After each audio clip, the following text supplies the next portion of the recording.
chaos.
Ladies and gentlemen, the goose is loose.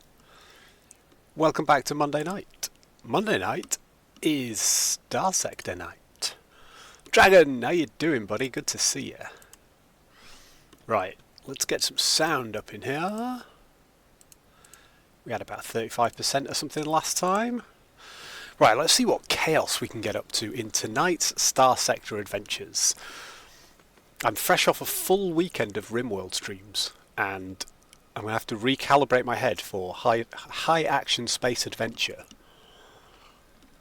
Hopefully with less vomiting all over the floor than we had yesterday morning in the chaos of RimWorld. I don't even know where we are or what we were doing. But I'm looking forward to it. I think we're going to probably split the stream. We'll do a couple of hours of that, and then I think we might try. I think Fridays we'll do a sort of split stream for new games, and then we might move them into the rotation if we're really enjoying them. We're probably going to do Death Road to Canada first up, and if we're really enjoying it, we stick with it.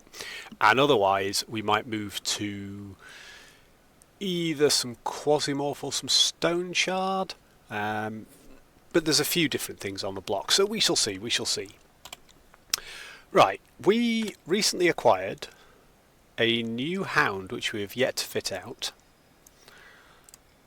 And looking at the intel window, we've got a couple of things, right? We've got ourselves a freighter, so we finally got some cargo capacity.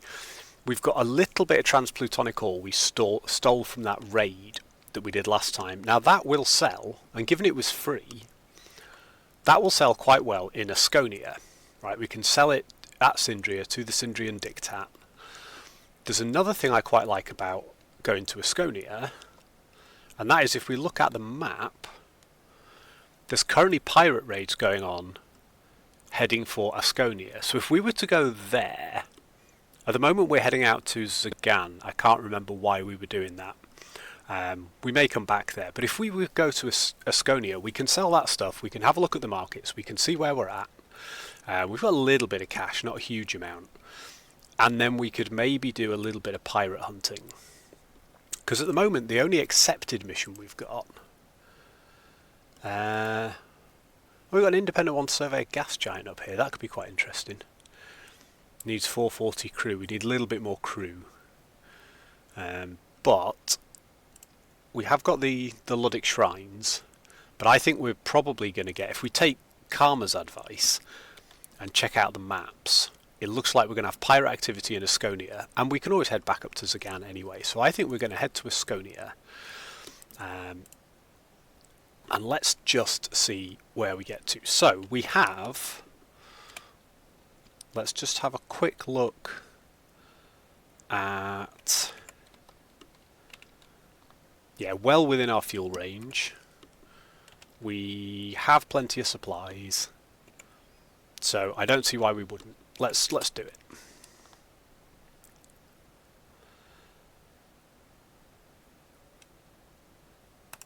Jump to hyperspace.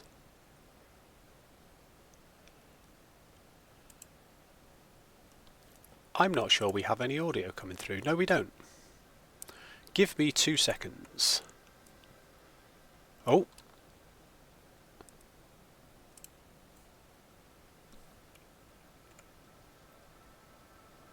Aha!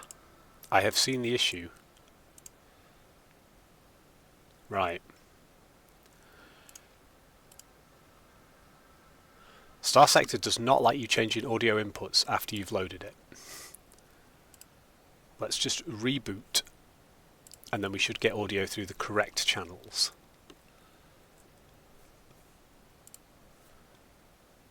Because we can't be going without the cool, chill music.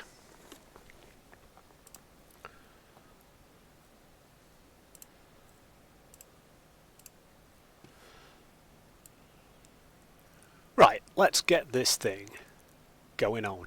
See, I could hear vague music in the background, and I couldn't work out where it was coming from, and it's because it was coming from my monitor. But now we should have actual music. So let's continue. That's better. I do like the Starsector music. It gives great ambience. Right, let's head to Asconia. Sustained burn, my friends. What have we got here? Mercenary company. I'm keeping an eye out for space derelicts, because I know Tinmas in particular has found a number of really interesting derelicts in space, and we have generally missed them recently. Like, for example, what's that? Oh, it's another hound. Let's just see what state it's in. We'll consider recovering the hound. It's got a load of demods. Increased maintenance, degraded life support, degraded engines. Yeah, I'm not particularly fussed. We've got 2 hounds that are not particularly bad, so let's just salvage it. We'll take what we can. Ooh, that's nice. Got an assault chain gun there, which I think is what we've got on our other hound. And will work very well.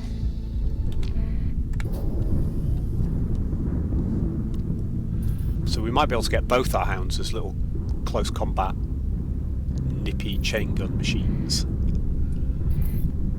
Trying not to get too badly knocked off course. Ooh, we've got new intel. Analyze domain era probe.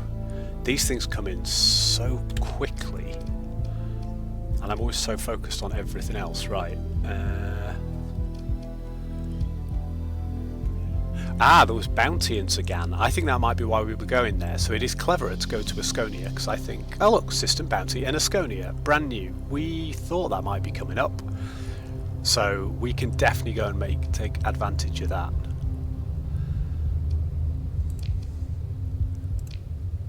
Yeah, well, we'll start with the system bounty. See if we can't take out some pirates.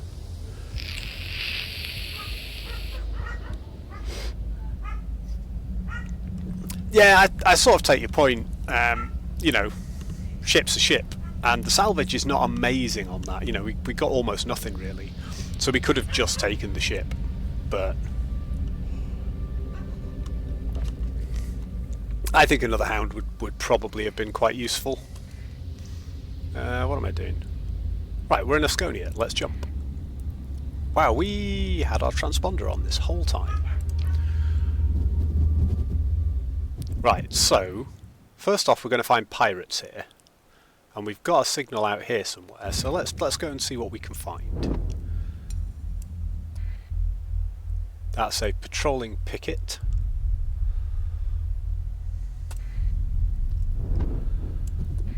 What I need is... We were going to go to Syndria itself, weren't we? And flog some of these things, preferably without flying into the sun.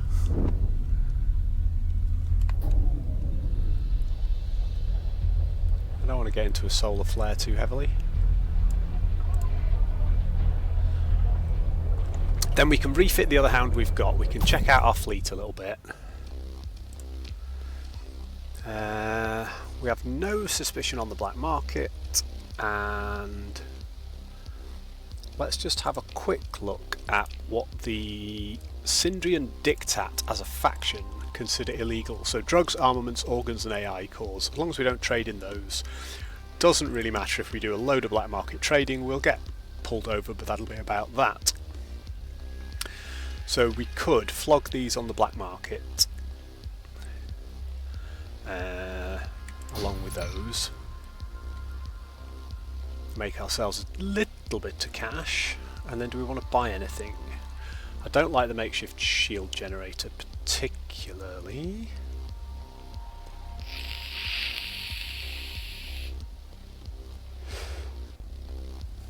Large locust SRMs. Ooh, and some large lasers. High intensity lasers.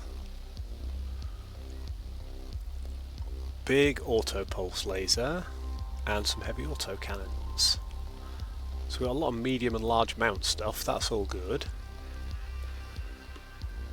Supplies are cheap here. So I think we might buy ourselves like 100 supplies while we can, because we'll make a tiny scraping of profit at that point. Let's go and do some refitting.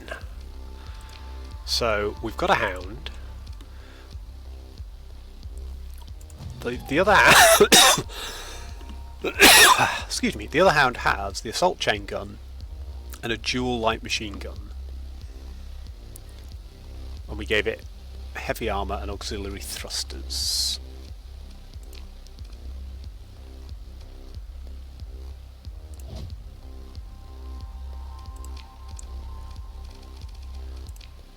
And it seems to work quite well for us. So we'll do that and that. And then we want to build out some vents, so we've got some venting. Flux capacity's okay, we're nowhere near going to vent enough, but we can kind of hit and run with it a bit. It'll do. Oh, we've got an ordnance point left, so we can take one on capacitors. Perfect. I'm not going to spend forever building ships, we're just going to go and get into fights and do stuff. Because we've got pirates to hunt. But before we do that, let's just see what we have for sale here. We are not flush with cash, but we can pick ourselves something shiny up if we fancy it. Ooh, little brawler gunship. They look cool. I do fancy a salvage rig at some point when we've got a little bit more money, so that we have better salvage potential. We can't buy from the military. The black market.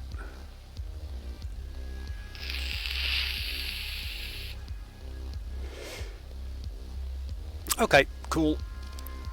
I think we want to hunt some pirates, but first off, let's repair the ships and let's see if we've got anybody we can hire. Right, we have a hireable officer.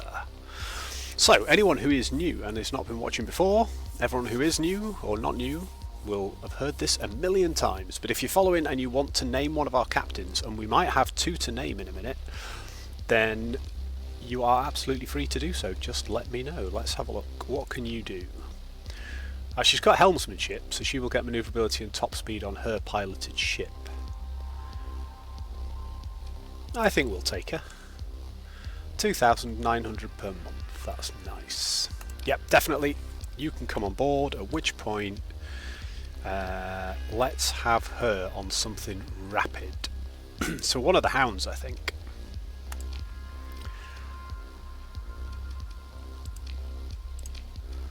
So she's on the hound. We've got our aggro guy, who is currently Lieutenant Promise Demir. Anyone wants to rename Promise Demir, I'm not a big fan of his name. This is Cleopatra Metro, which is a much better name. And they've got a similar monthly salary. And then obviously there's me as Bogus McCroy.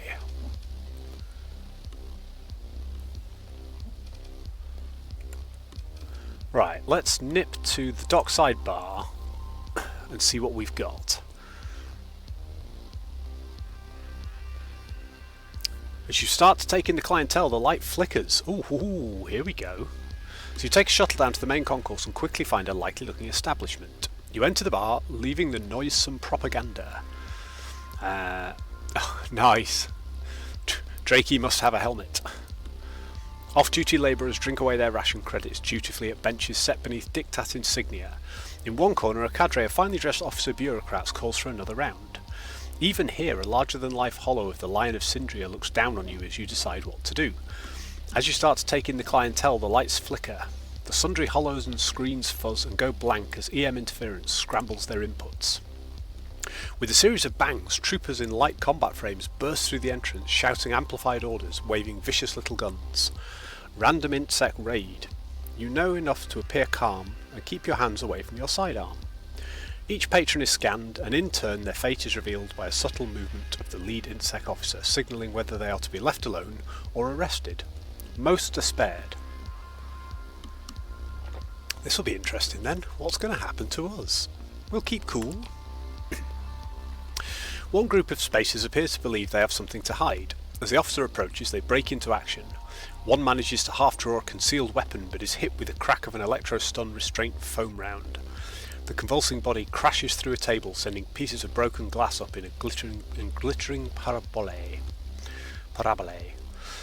The rest of the party are restrained and beaten, the drumming of clubs on flesh eventually overtaking the cries of pain and outrage.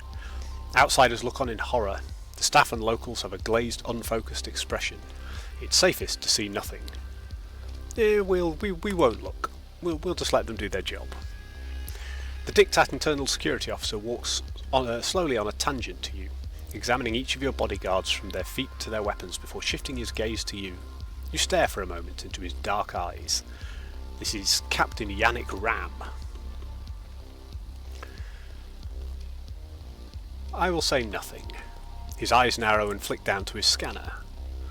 The INSEC officer gives a small nod to the guards, then moves on with an arbitrary authority to the next spacer captain, who's given a similar treatment.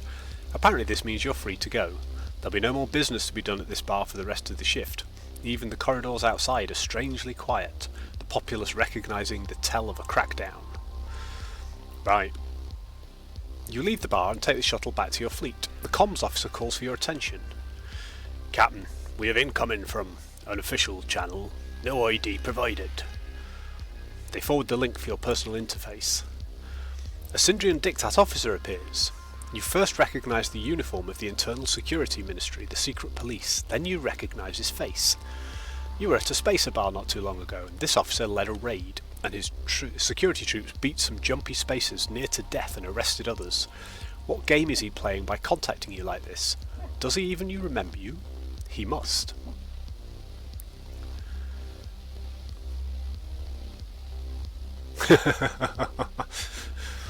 I mean, Karma always has something to say, usually nicely constructive, unless you're just Tin Mass and you're like, I stuck all this stuff on this stuff and it was great.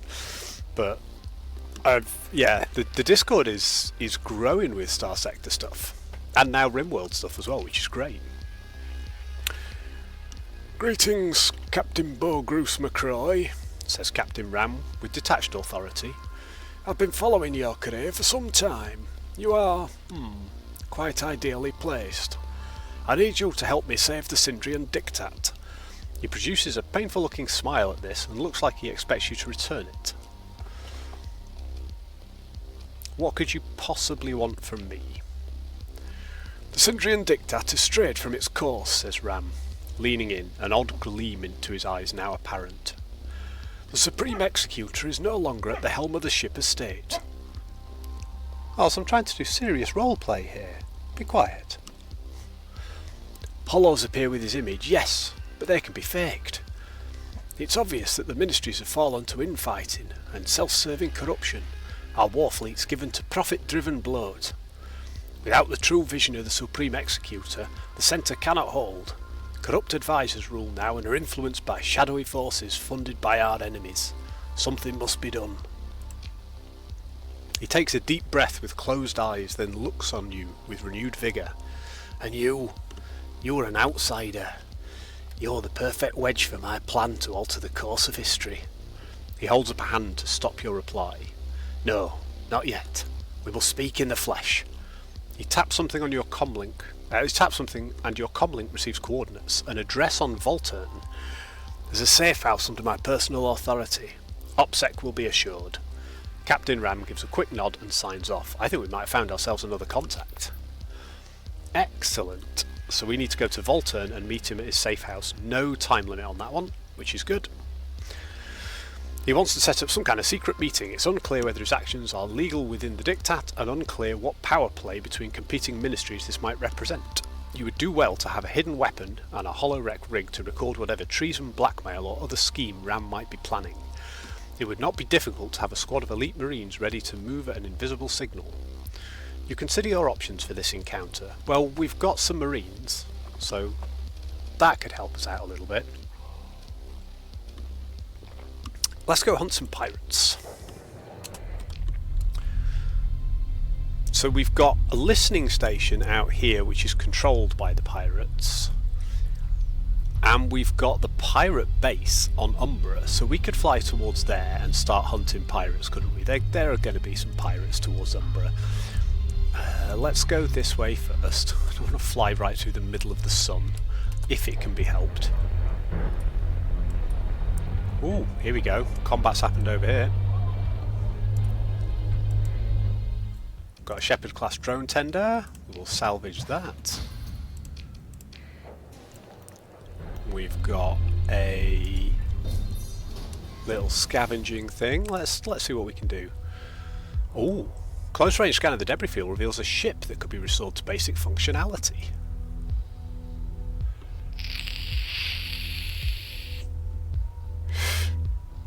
Yeah, I think given that the game allows you to do sort of AI controlled ships for battles, and you could have your whole fleet AI controlled, I do think there's the potential for that, you know, if the game let you. I guess there's quite a lot of processing power if you've got fleets all over the galaxy, but it would be kind of cool. So the Buffalo Destroyer, it's got a glitch sensor array, it's got compromised armour, it's got an erratic fuel injector and degraded engines. And it's a civilian hull. One medium missile. It's got a Vulcan cannon on it. 2 small ballistic, 2 small energy, 3 small missile. It's pretty messed up. Let's salvage this bad boy. Oh no, an accident during the operation has resulted in the loss of 2 heavy machinery. Curses. And we've got another hound. And it also looks like we had some Syndrians doing an interdiction pulse over there. Okay. Consider the ship recovery of the hound. So it's another 3 demod. Compromised armour's a shame because they've got pretty good armour normally. Damaged weapon mounts. And faulty automated systems seem to be a huge huge negative. So we need a bit more skeleton crew and we lose a big chunk of armour.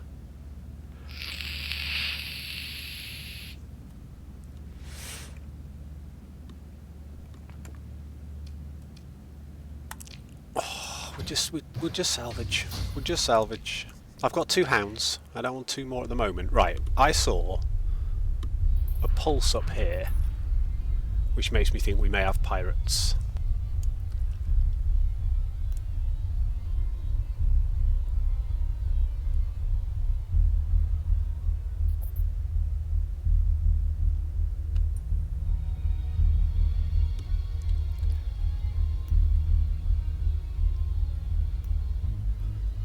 There's a lot of combat going off up here actually.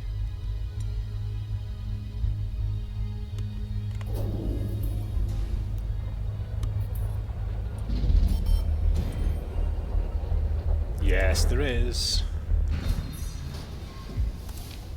God, we've got another hound. This one's only got 3 demods, glitch sensors, unreliable systems, degraded engines. So it hurts the top speed, hurts the sensor strength, and its peak performance decays quite a lot. Other than that, it doesn't look bad actually.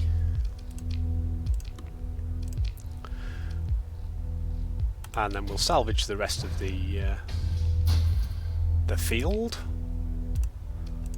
Right, we got ourselves a degree of salvage out of that. Let's turn that off. I don't want to go straight into the...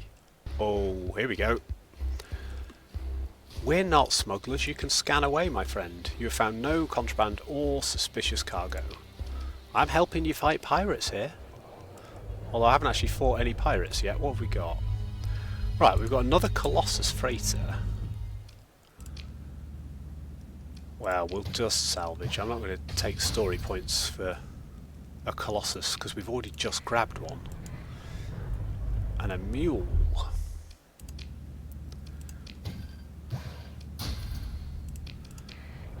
Well, the salvage is very nice, but all the pirate fighting seems to be happening in places we are not.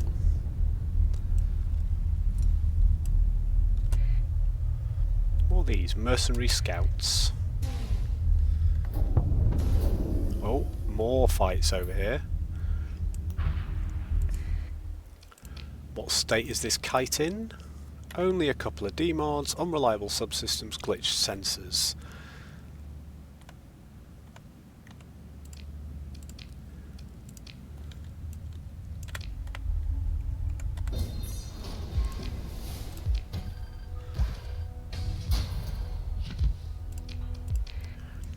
Doing alright for salvage, at least.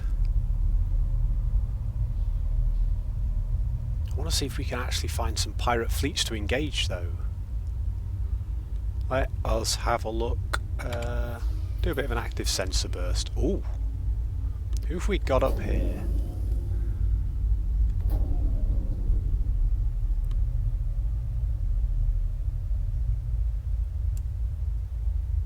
Oh, it's another patrol.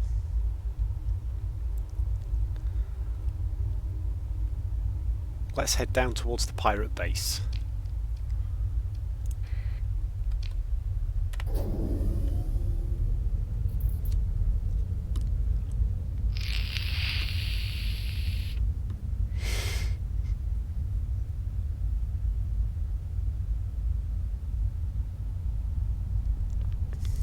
I got a contact from the Dictat, so I'm not sure whether they will then give me a quest if I make the contact, but I will definitely be exploring that potential.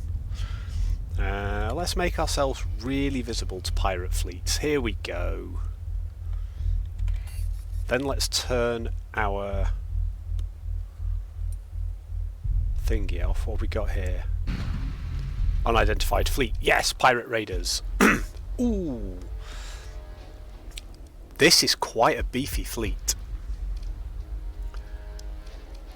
Because they've got 2 of the modified Colossus freighters.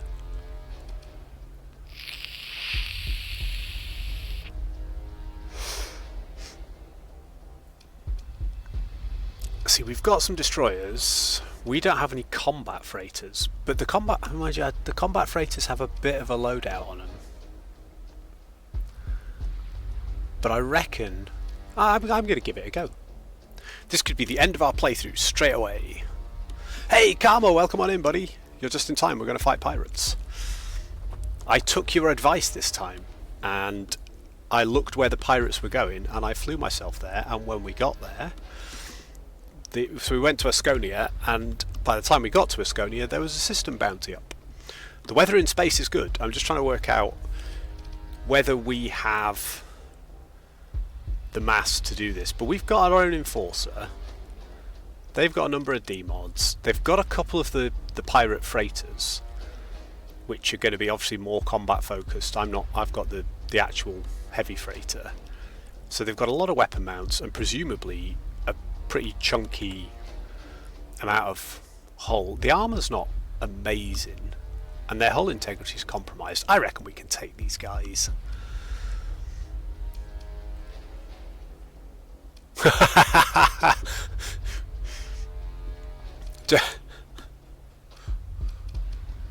Oh, brilliant. That is what I like to hear. Thank you, buddy. We may even get to salvage one, who knows. I mean, Dragon has redeemed the chicken redeem, so I think we have no option but to try and engage him.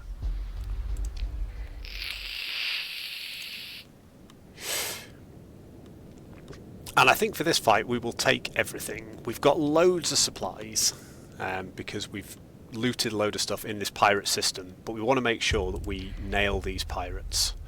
So I would like the kite escorting me, please, and I would like the other kite escorting the enforcer, because it's going to be going in quite quickly.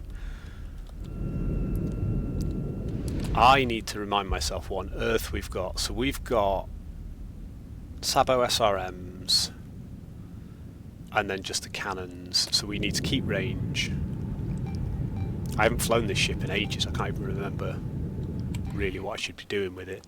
So we've got a whole line of wolves and kites. We want to not get too distracted by the kites, to the point that I might send the hounds up against the wolves and just try and soften them up while we get there.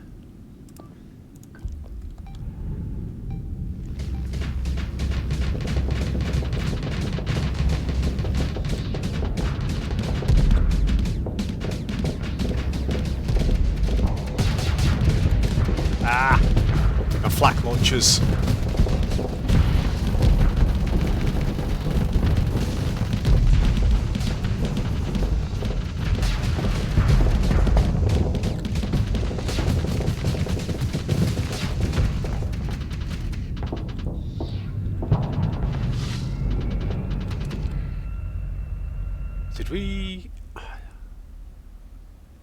That wolf's been pulled right out of position, hasn't it? That hound has been pulled out of position by the wolf.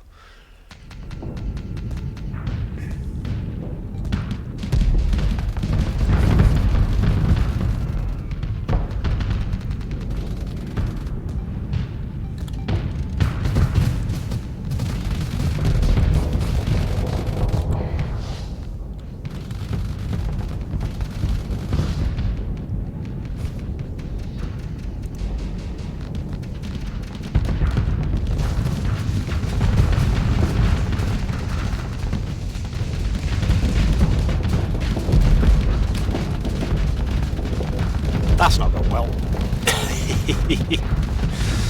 Oh, you can tell I've not played in a week.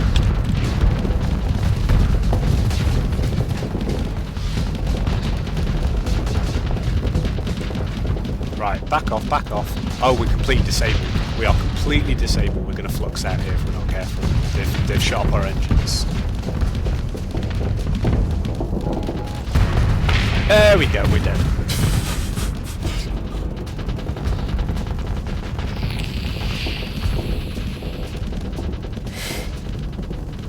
I've no idea. I've no idea how anything got anything reduced. I am... This is the first combat of the night, and it may be a restart. Let's see how the Enforcer's doing.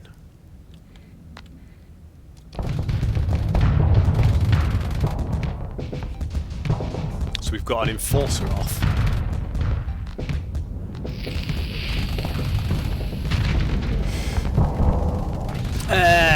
Well, we've saved. It's whether we restart or whether we carry on. I mean, I barely started, really. We just need to fly out to Asconia again. Although we'll miss the contact we made. I could get everyone to retreat, but they're just going to get killed at this point anyway.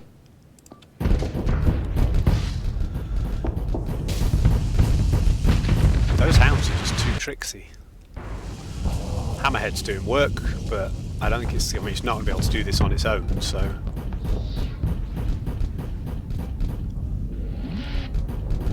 Oh, they got phase ships. That's not helping. I've never actually flown or fought against phase ships before.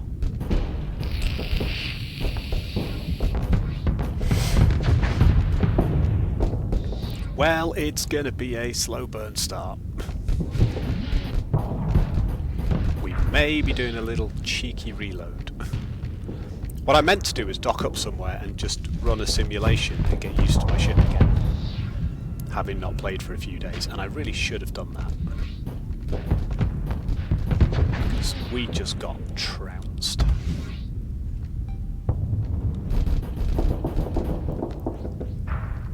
Yeah, it's going to flux out in a minute.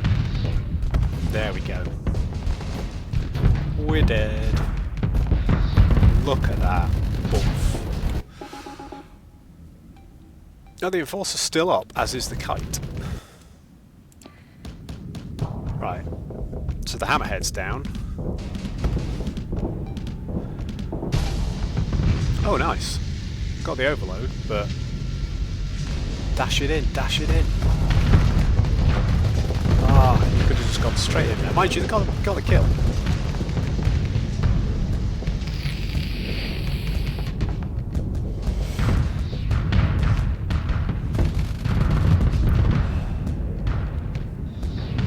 Cup of tea while we watch the simulation. I need more practice at everything, Carmel. We have established I am crap at this game. It is canon. The problem is, I play it once a week for like 3 hours on stream. And then when I try and play off-stream games, people complain that I'm cheating. But seriously, I've been playing it once a week on stream. Like Dragon and Tin Mass both picked up this game because they were watching me play it. They are now both massively more experienced than I am. I need to just sit down and actually chew out a big chunk of space time and get my head around the game.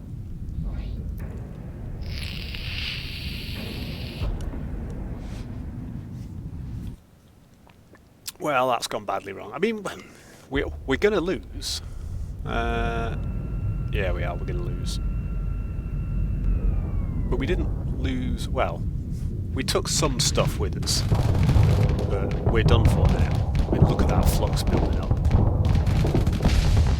And there's the overload. There's the death. I suppose we could order the kite to retreat, but... We've got so many other things to stream, Karma. We can now up the stream a little bit because we've now got 4 streaming slots a week with the weekend slots. So I'm enjoying the chill weekend RimWorld wake up, but we can also do some weekend Starsector. Mondays are sort of Starsector set in stone, but you know, we can move things around as we want. We can do 4 in a week on a good week. 240 crew and no Marines lost during the last engagement. We were defeated. Despite retreating, we could disengage without being pursued. Move in with what? I have nothing left.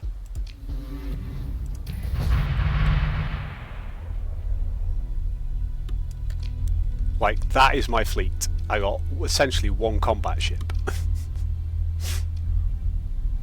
Yeah. 1 combat ship. Genius.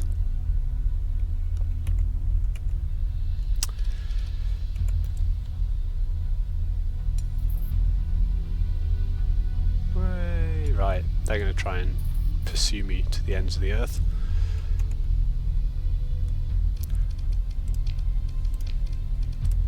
I think we'll do a cheeky little load. Warm up. It's practice. Right. Back to Asconia for some death. That's annoying because we had the lovely Asconian contact pop up, and if I'd had any cash, I would have done some rebuilding from that. We'd have started buying some more ships and rebuilding the fleet, but we had no money and nothing worth selling for money. So we were a little bit scuppered on that unless we do a completely new playthrough. So we will try again.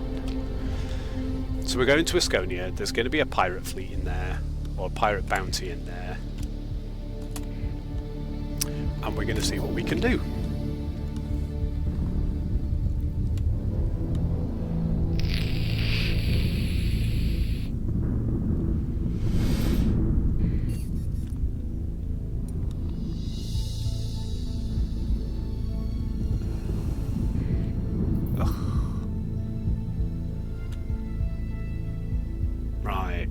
See if we can find some derelicts this time. We found that crappy hound last time we came through here. In fact, there it is again. Is it the same crappy hound with the same demods? It is a crappy hound. Yeah. Degraded engines, increased supplies, degraded life support.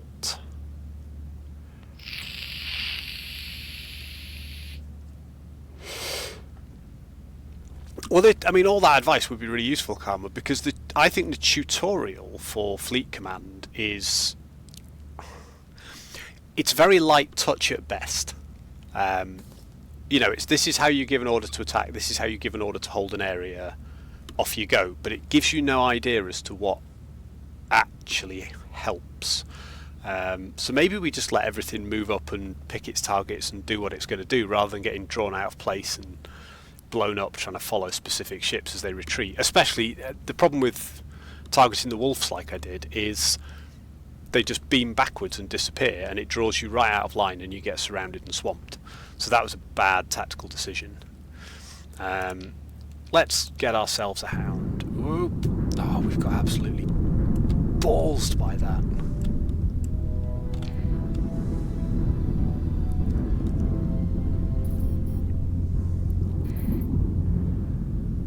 It's interesting, we've got the same derelict there, so the question I've got is, do we get the same contact potentially? Is that's a fleet? Yeah, that's a fleet, okay. The Syndria jump point was the one that had all of the... Ah! Yeah, right, perfect, thank you, Karma. Yeah, so what you want to do is let the captains make their own make their own decisions. I'm not going to say sensible decisions, but make their own decisions. Right. Now we're going to have pirate fights in this system. I want to go to Sindria and I want to sell this stuff. I want to see if we can get the same contact from the guy that we got last time. Try and avoid flying through solar flares.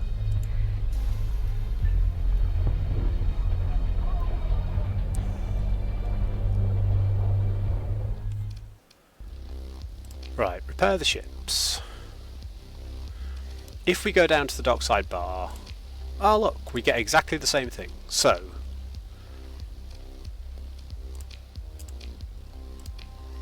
we went through this just a minute ago with hilarious comedy accents.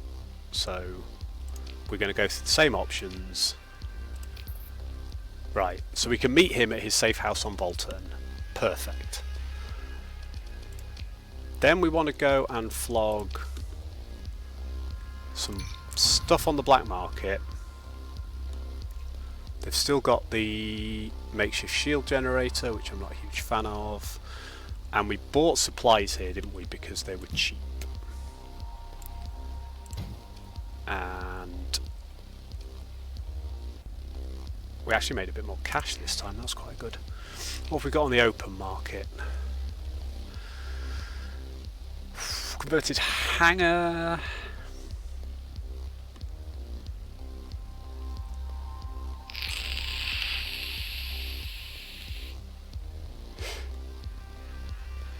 An expanded crew deck. Quite like both of those. We're not really using fighters at the moment, but I do like the idea of the converted hangar to give us the tactical option. The expanded crew deck reduces the rate at which fighter replacement rate decreases due to fighter losses and increases the rate by which it recovers. So again, quite useful.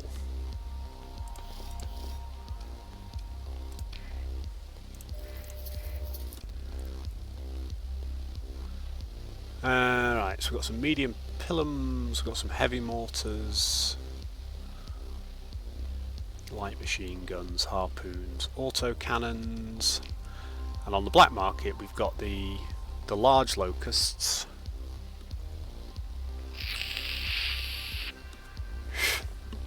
I don't think we've got anything with a large missile mount at this point, have we?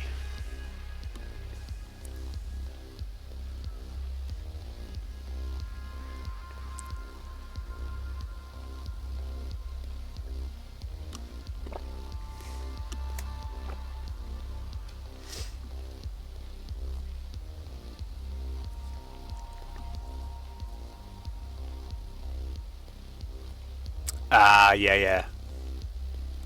Yeah, well I think we'll start just letting them pick targets and we will go and engage and support where practical. We've got some high intensity lasers, we haven't got any laser boats at the moment. We're also not particularly cash rich right now, although we can flush ourselves out a little bit by going and fighting some pirates. So let's go and do a bit of pirate fighting. Before we do, we'll save the game and we'll consider this a fresh start to the stream. You know, the previous one was, yeah, scan away, we've got nothing.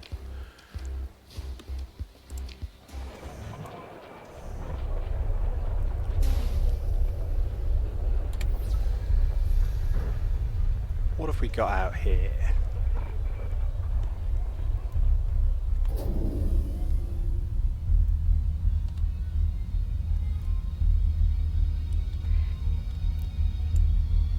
I didn't mean to do that. Oh, they're leaving the system. I forgot that we were going towards the jump point there. Did we just emergency burn? No way. Or have I moved the game into like double speed? Oh no. No, we must have oh, we did emergency burn. Did I already take the skill that... Yes, E-burn no longer reduces combat readiness. Excellent. That's good, because all I did there was hit the wrong button. Right, so we've got the pirate base down here. It'd help if I didn't keep pressing the wrong button. been too long since I did some Starsector.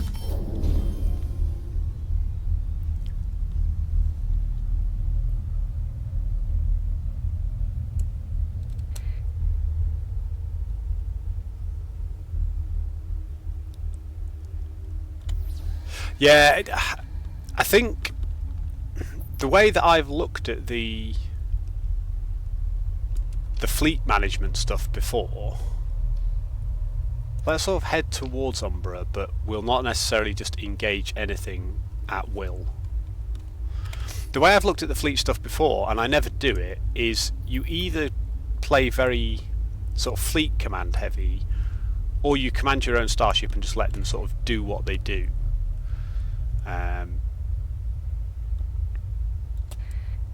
Yeah, good call. Yeah, so if you're really trying to sort of alpha strike and finish something off. Right, so we've got a number of fleets around.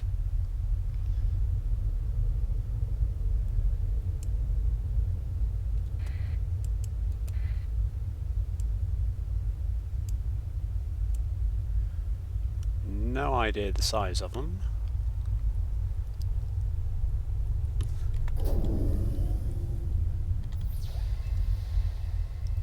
Oh, they're headed. Ah, right. We've got a fight now over by the sensors. Why is my sustained burn? Oh, yeah. If you do a pulse, sustained burn comes off.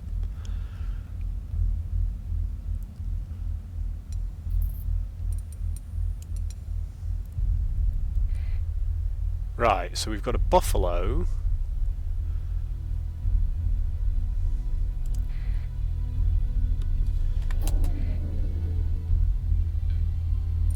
Oh, he's already dead. Let's go and help with this pirate fleet. We want to try and earn some cash before they just destroy everything. Oh yeah, oh right, I see. Ah, we went in with our transponder off.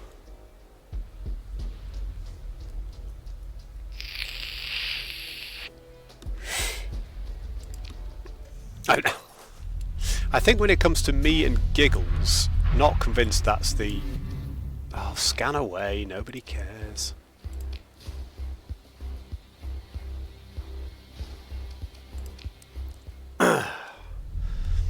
Yeah, it's not always a good thing. Right, is the wolf recoverable? The wolf is recoverable. Faulty power grid, faulty automated systems.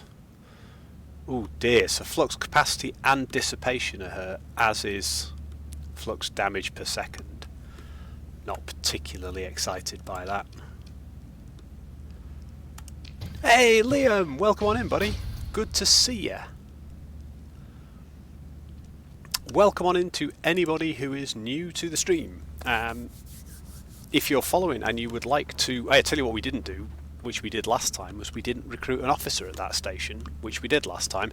If anyone would like to name an officer, we have one available for naming. We also have some ships available to be named. If you're following, then you are welcome to do that. Also, we are 1 follower away from our 75 follower target, so that might be an exciting thing for later in the stream if someone wants to drop a follow.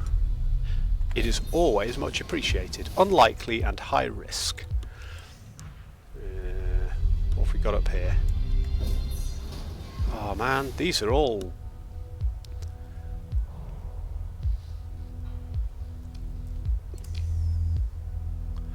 Now we've got a Shepherd class drone tender, 2% chance to salvage, no thanks. What's that there? Another mud skipper. Oh yeah, we've definitely got some good... Look at that, we've lost 3 heavy machinery due to salvage. Oof.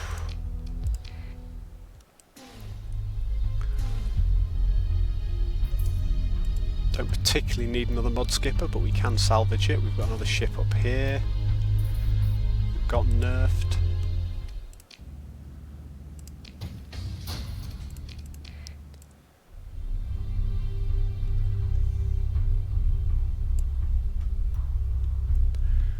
Ah, okay.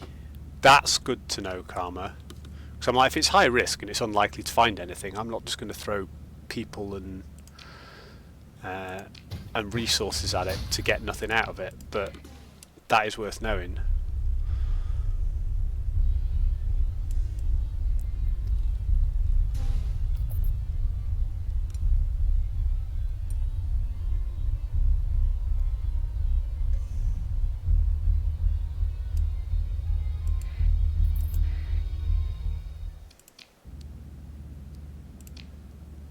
Ooh, and we've got a 4D mod Cerberus. He's pretty badly balked.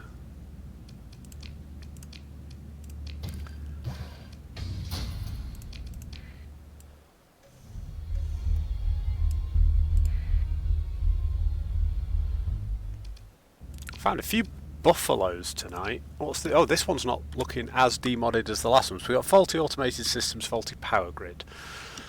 Again, not good for flux capacity or dissipation. It's not got a lot of armour anyway. High skeleton crew.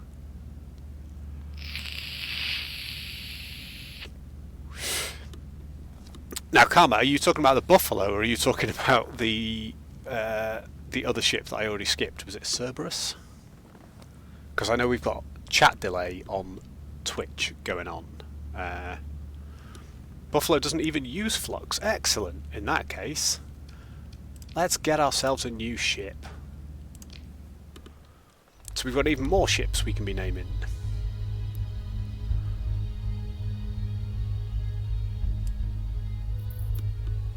Perfect. Ooh, right, we got a fleet up here. Got a chance of finding pirates in this one.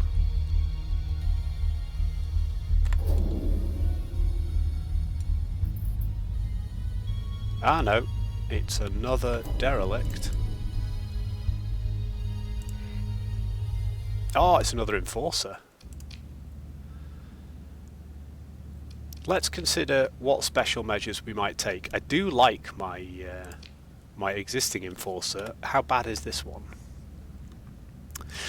I see. I like the armor on the enforcer.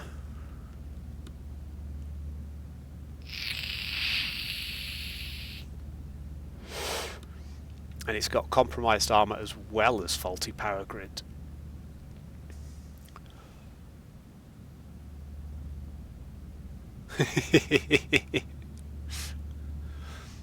I assume are you talking about the Buffalo or the Enforcer now being the worst hull in the game?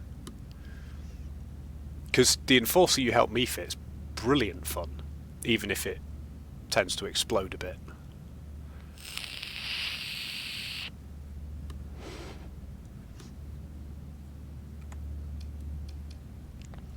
I don't think that smashed up Enforcer is worth a story point at this point. I will take anyone's counter opinions on chat, but I think we will probably just salvage it. Then we're going to get ourselves an officer, if we can still find one, and probably fit our new Buffalo.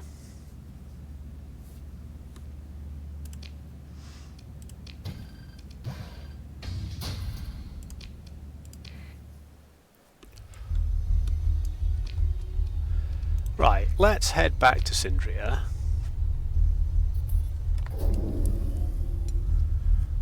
Ooh, what do we got here?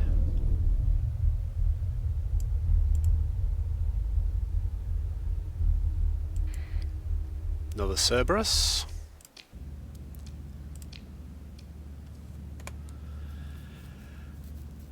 Compromised armour, it's not great armour in the first place. And we've got a higher skeleton crew capacity and compromised peak performance. It's probably not the end of the world.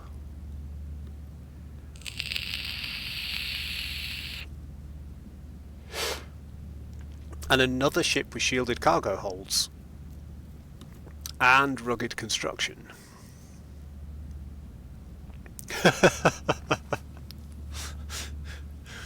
Excellent. Well, we've picked up the worst hull in the game, so I'm looking forward very much to trying to make it vaguely effective. Let us find out. I think we'll take that. We've got a lot of cargo capacity that is not shielded, but we have some cargo capacity that is. So we could do a little bit of smuggling, especially if we played around with our fleet a bit. Let's repair the ships. Let's go and ditch some. We've got a medium level of black market interest. Is there a potential downside other than being constantly scanned? If you're going to fly without contraband in your hold, yes, you're going to get scanned, but is that a massive deal if they're not going to find anything? So can you just crank your black market suspicion right up and then start worrying about it when you're actually holding illegal stuff? Or does it get to the point where your suspicion is so high they sometimes engage on sight? Because I don't really see a downside to trading on the black market at the moment, unless we're going to be trading in stuff that that particular faction considers illegal, and therefore we get in trouble for it. Because we might as well, especially if we're selling like metals where we're not going to make anything, we might as well be trading without tax. Because we've got cheapo supplies.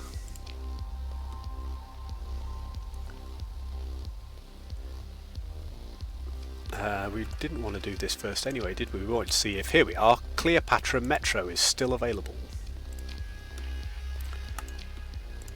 Yeah, we'll take Cleopatra Metro. And we originally put her, because of helmsmanship, we stuck her in there, didn't we? So we'll stick her in the Hound.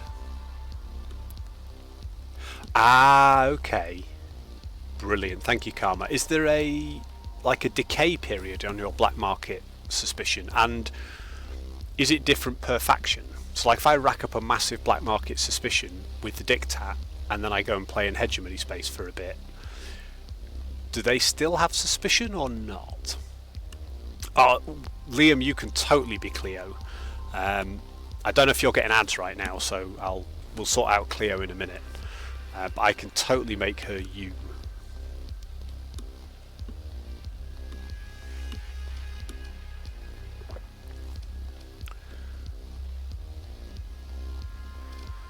Let's go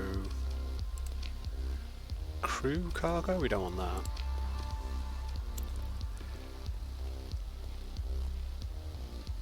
Right, so it's only per system. That's really, really useful. Thank you, Karma. What? I didn't mean to do that at all. Right.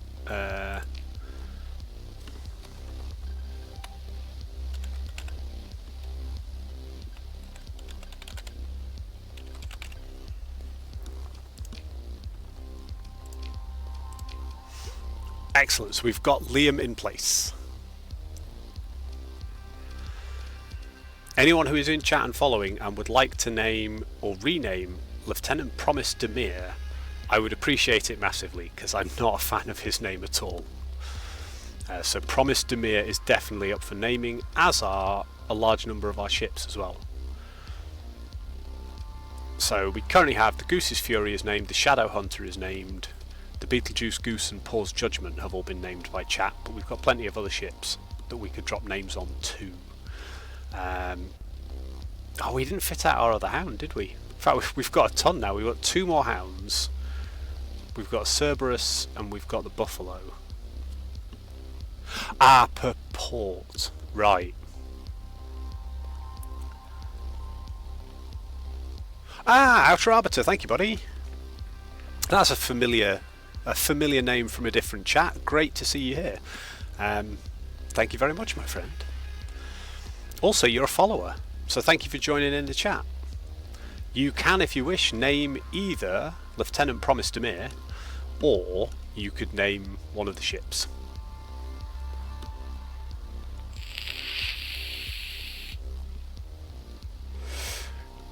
Right, so if you dock with your transponder off and you're able to trade, then it doesn't flag it up as being you. God, the system is so wonderfully complex. I love it.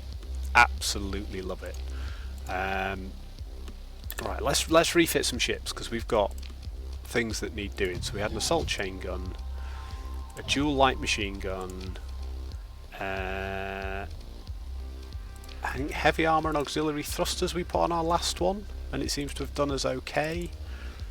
And then we sort of cranked the vents and put in a capacitor. It's not the best fit. This one's already got an assault chain gun. We probably don't need the dual light machine guns, we can probably just put a light machine gun on them, can't we?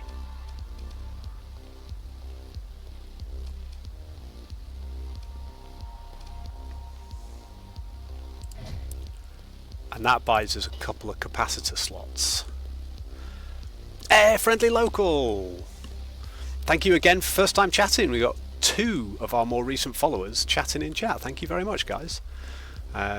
You can absolutely be the most ruthless pilot to ever run a ship. I am all for that. I really am. Let us go with... No, not the auxiliary fuel tanks, just the thrusters. Keep the thing at speed. Let's get Deadly Lieutenant Friendly rocking and rolling before we do anything else. What did we stick him in? We put him in the... there we go. I don't know how to assign him. I want to rename him.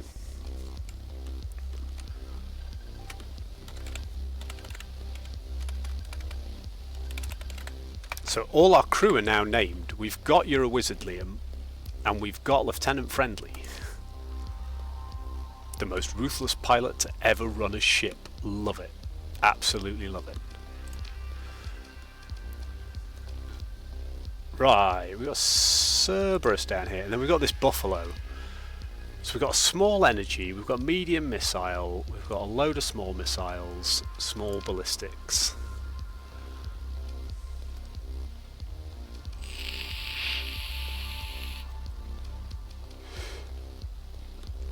So we've got salamanders already in the cargo hold, which are the targets the engines and disables them. Or we've got breach pods.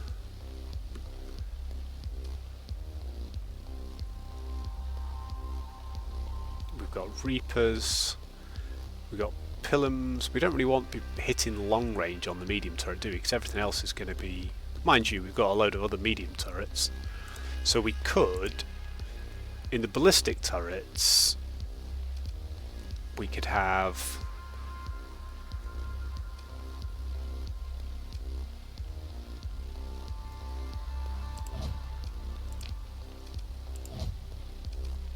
point defense. We've got a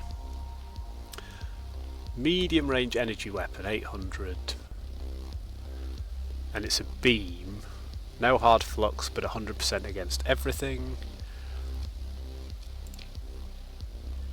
So we could put a second one of those on, so we can beam a bit. And then in the small racks, so we've got, those are going to build up soft flux but not hard flux, and do damage against everything. So if we had stuff to overwhelm shields, that could be quite useful.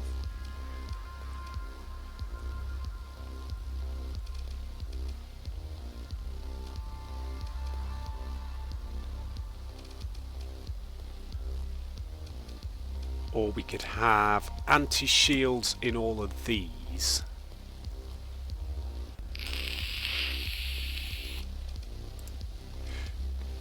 Because it's relatively slow. So in here we could potentially put the salamanders to try and slow it down. Merchant of Death.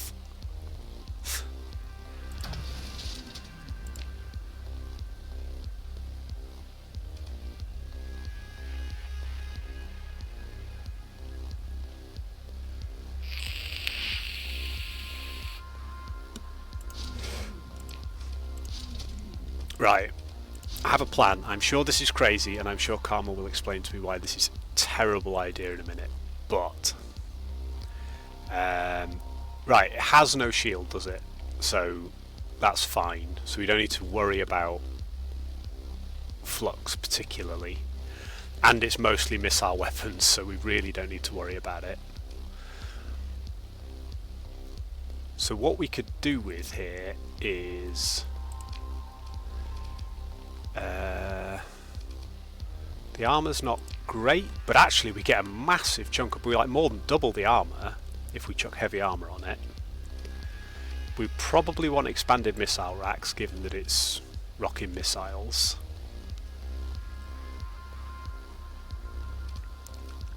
What is the... It's got a maximum burn of 9 anyway, which is pretty good. Demon Samurai in the house! We are just fitting out a new ship to be called the Merchant of Death, although I'm about to test it first. How much flux are we generating from these? We're generating 85. No, we're generating 220. So these are generating 30 flux per second. Yeah. And these will obviously generate a bit as well, but we're not so bothered because these are not going to be firing all the time. So actually we're generating about 60 flux per second, and we're dissipating that. So do we really need to worry about capacitors and vents too much if we're not going to be fluxing out? We've got no shield. We're going to test it. We're going to find out. So if we were to just ignore that and say we've got 9 points left to spend, and we could put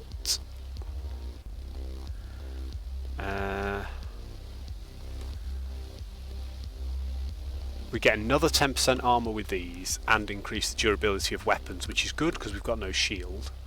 Reducing recoil's not a big deal, and we haven't got a lot of weapon mounts. Mind you, presumably that applies to all weapons, so that could be okay.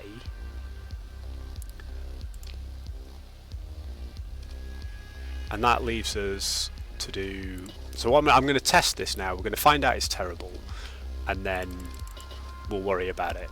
So if we then just quickly look at the weapon groups. Salamander can go on auto fire. We'll put all of these on 1. 2 is going to be... They're only point defense lasers though, aren't they? And then the auto cannons here.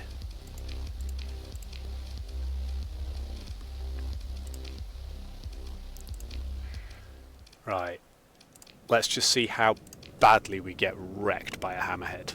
This is going to be interesting.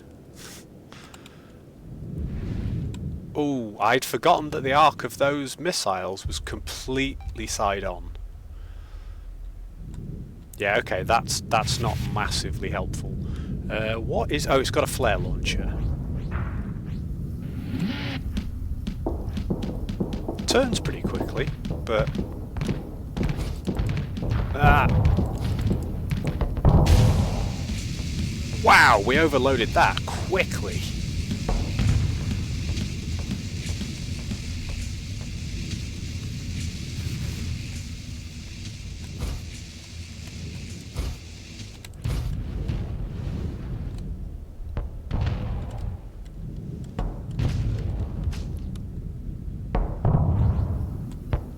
Oh, actually, if they fire out and they're sabos, they go for it anyway, don't they?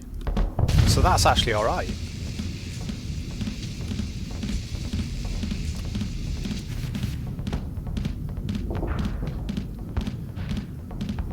Just need to keep the lasers on this. The challenge with this is we've used all of our sabos already. So it's like we've soft fluxed out from the lasers, so maybe we did need some flux control. And we've got a laser screwed and we're dead. Yeah, I think that's probably a terrible build.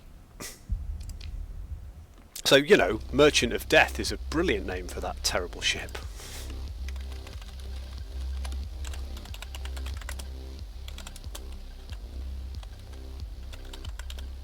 But we could have played that way better, having figured out how it all works. So we'll simulate it one last time. Right, I've got a better plan now.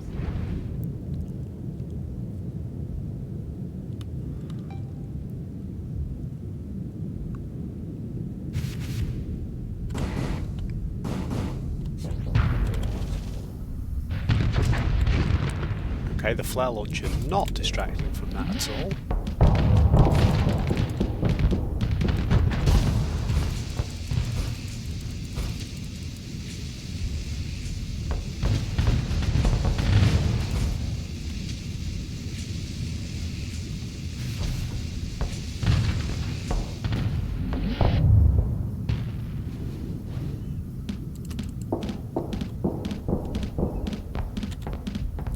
Try and just wreck the front of it a little bit.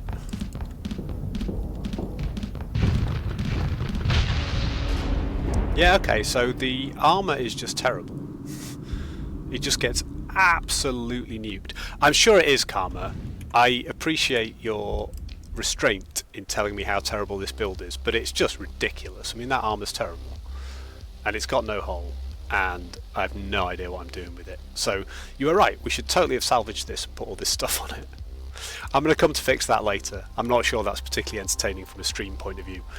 I think one of the challenges is, genuinely, from a Starsector streamer point of view, it's fun and interesting to watch somebody who is totally new to Starsector try and learn the game and figure out what's going on.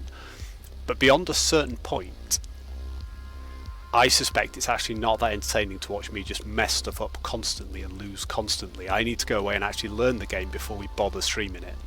I don't know, I know there's some of you out there who really enjoy watching me learn this completely live on stream, but I have no clue what I'm doing at all. What have we got? So we've got 3 small ballistic turrets, we've got a medium ballistic turret, and we've got the burn drive, so we can burn straight in.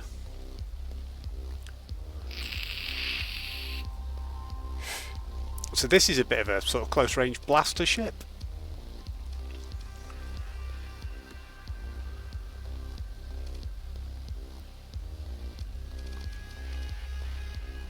So what can we put on there if we had...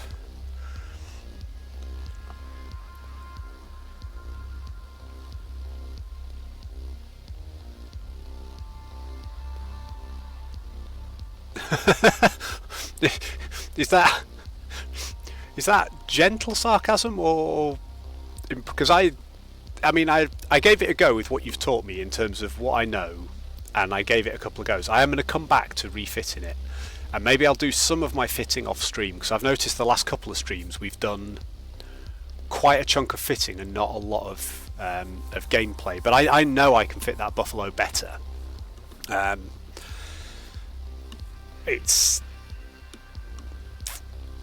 I need to figure out its sort of range and roles. I think if we went for longer range, it'd be a good support ship without putting itself at quite so much risk. Like frontline 1-to-1, it seems to be struggling just a little bit.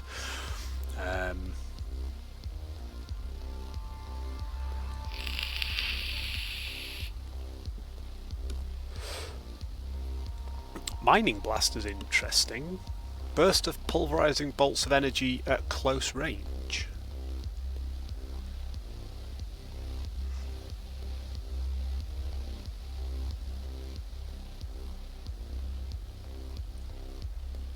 I've never used a mining blaster, but in terms of close range, we could easily get a close range build for this because it's got the boost.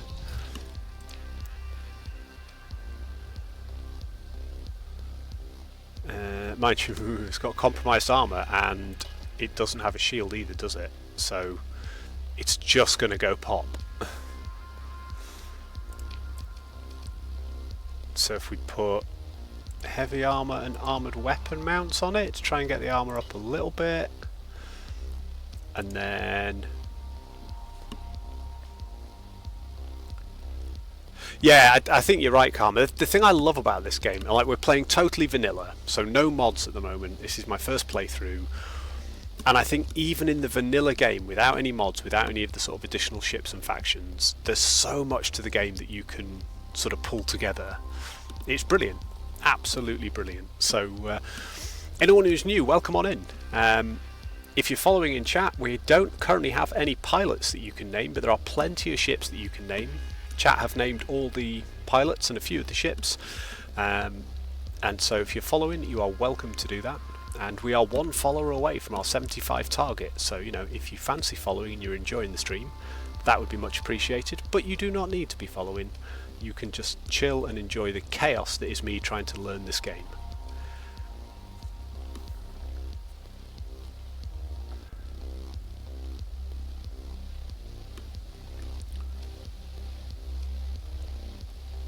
Rapid fire, devastating missiles and fighters near point blank actually degrade.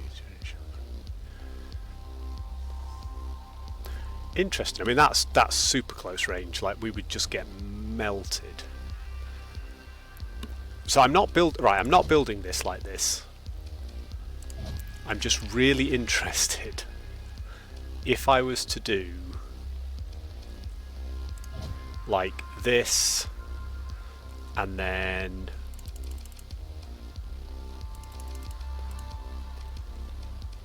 we've still got room for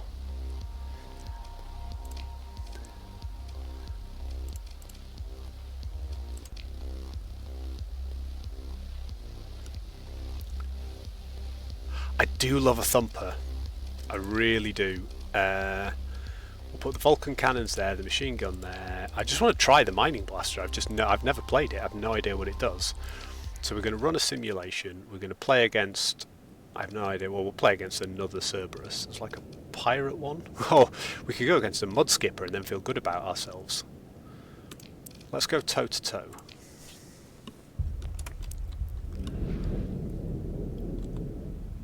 It's definitely rapid.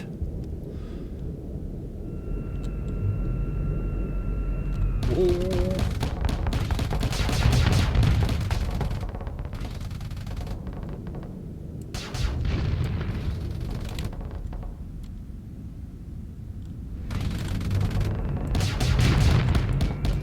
Ah, I forgot to turn off the boost.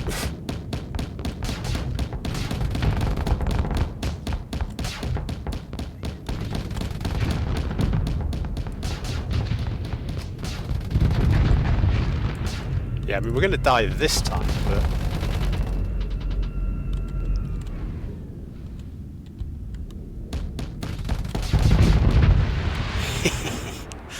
It's quite a fun little ship.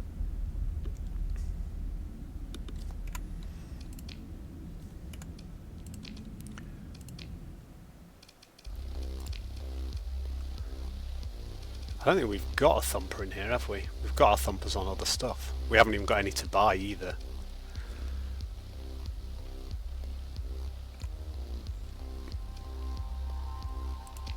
Yeah. Right, well, we've got a few built ships. What we need is some objectives. Right, we've hired our crew. We need to go to Volturn and talk to our contact. The Asconia bounty is still up, but there's only 22 days left on it, and so far all we found is wrecks. We haven't actually got involved in any pirate combat, not counting the pirate combat at the very beginning of the stream that cost us our whole fleet and made us accidentally reload for the first time since we started playing Starsector. Because typically I don't. Typically I sort of go, not deliberately, but I vaguely go Iron Man. I like the role play of it all. I like, you know, if it goes wrong, it goes wrong. But also, we've taken ages on stream building up this fleet and building up these ships, and we didn't really get a chance to sort of flex our muscles before the first inevitable death. I mean, you make an absolutely valid point. We do need to be buying weapons. The problem I have with buying weapons is I have no idea what's good, and I have no idea what might fit ships I might end up liking. So I don't want to speculatively just buy everything. Oh, we've got another flat cannon there.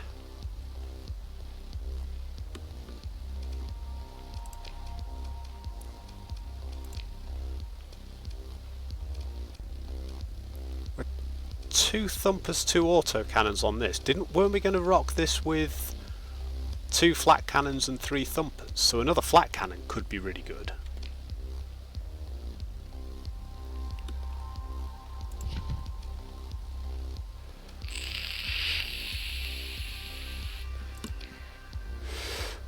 Hey, I was right, I remembered. I totally remembered, Karma. So...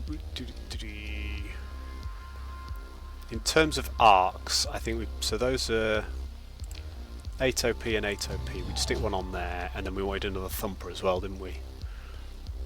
Because this was stupid fun. Just to give you an idea of how this ship works. And I would have to remember myself. I can't remember what we were using the Reapers for at all. But we can boost on in. Oh, that's it. The Reapers are just utter destruction machines.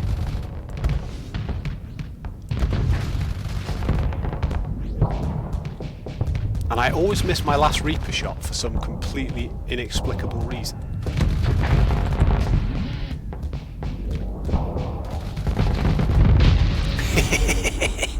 That ship is just brilliant. The amount of firepower it can put out before it takes any back is just brilliant. 2 arbalest, 2 flak, 1 heavy mortar. Nice.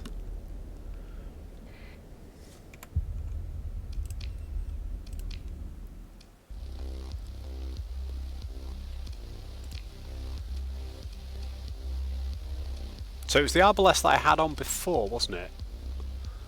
So we'd have...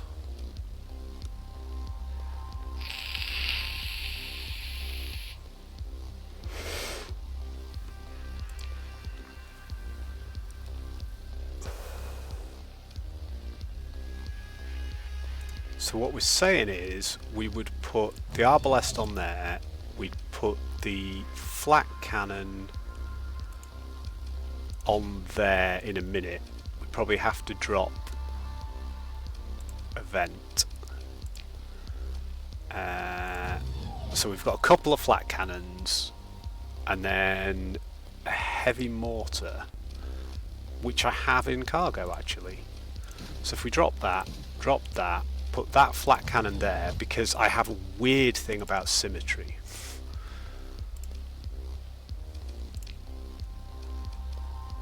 How many more do we need for that? One of there. So our dissipation is still way better than our flux. Heavy mortar in the middle.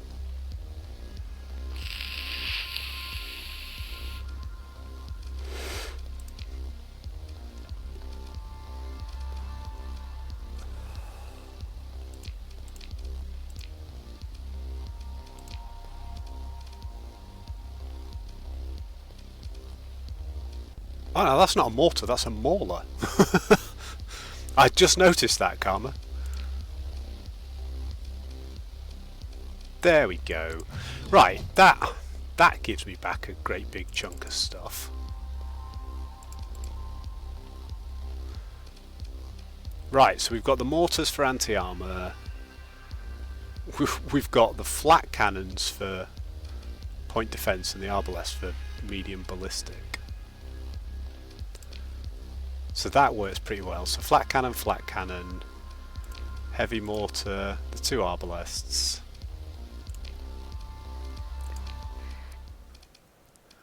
Let's take something a bit bigger with it. Of course, I don't need the flux coil at all now. That's a real hangover, I think, from when I was trying to build it with a shield. And you were like, don't bother with the shield, just dive in and kill them. It's like, oh yeah.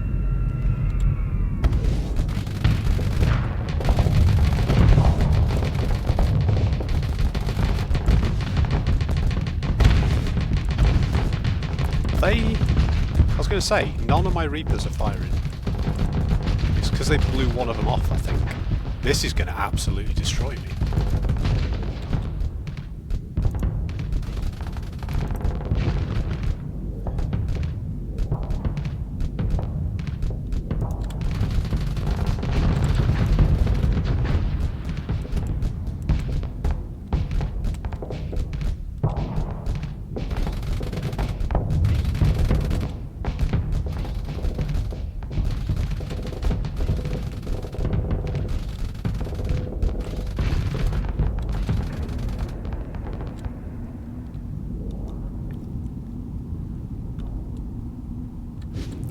I absolutely love how different ships are against different opponents as well. Like the mirror match here is a very different proposition to what we've been playing.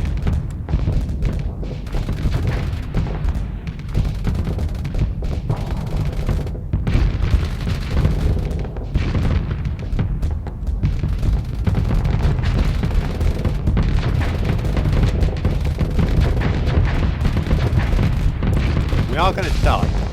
That overload has killed us. Okay.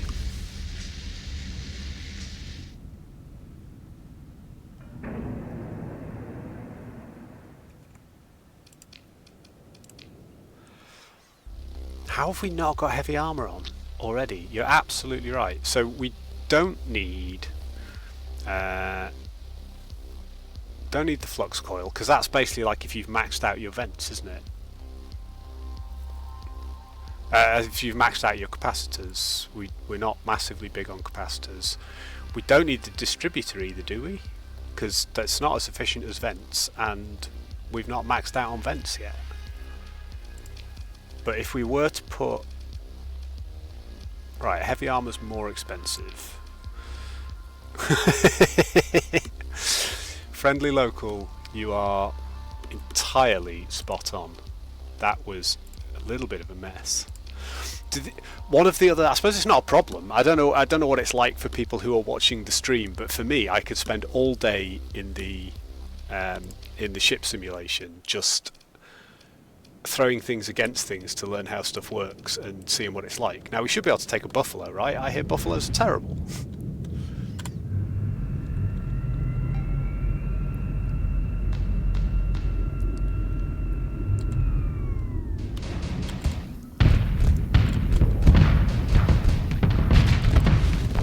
Yes, they are! Ha ha ha! Take that. That was perhaps a little bit of an uneven fight. I like it though. I like it a lot. There really is. The game is just... It's absolutely full of depth. And it's brilliant. So, let's give ourselves something to do. There's a couple of things. We can go to Volturn, which is that is in this system.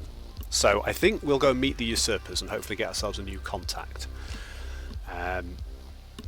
And, you know, we can... Valid point. We particularly need to be shopping for missiles if we're looking at the Merchant of Death. So we've got a load of light and a load of medium pods. I'm not sure the salamander is the option for that. I thought we could maybe use it to slow people down, but I think it'd be better just to have more pressure. Maybe even just another sabot pod, although it makes the whole thing a bit of a one-shot wonder then.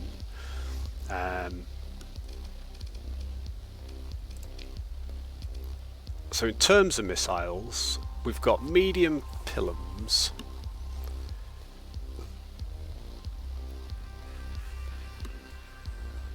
Which is not quite going to tally with the rest of our range. But I don't think we own 0 of them, so we could buy one of those anyway and just have it. And then we've got one. Not all of them, thanks. Just one. No. Oh. So, can you tell how long it's been since I played Starsector? And let's see what we got on the black market. I want to look at the light missiles as well, but I was just looking at the mediums first. So we have got some Reapers. We've got some harpoons. We already own 2 harpoons.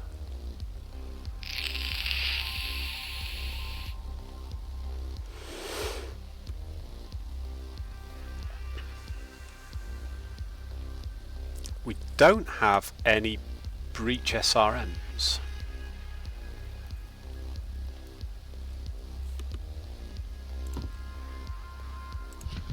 Again, I don't want to be bankrupting myself. I've not got a lot of money, but...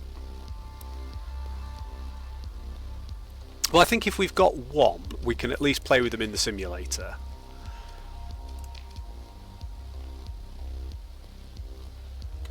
And then we've got double sabot mounts.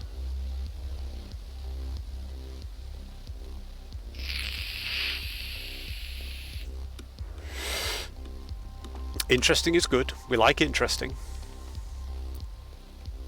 But I am now going to go to Volturn. Let's do some actual gameplay.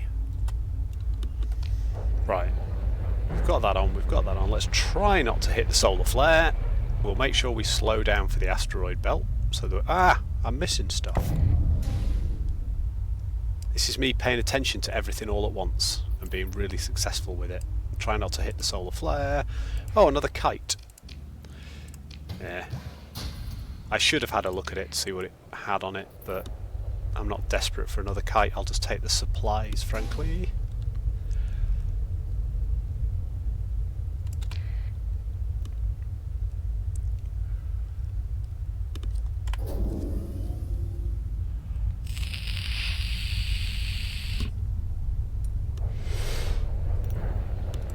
This is such a chill-paced game. Like, if you watch other streamers who really know what they're doing, they can bounce from fight to fight and trade to trade, and I'm still very much learning, but it is a lot of fun. Right, I've never had a Vanguard, so let's have a look at the Vanguard. So we've got Pirate Vanguard. 600 armour on a frigate's not bad. Top speed's pretty compromised, needs more skeleton crew.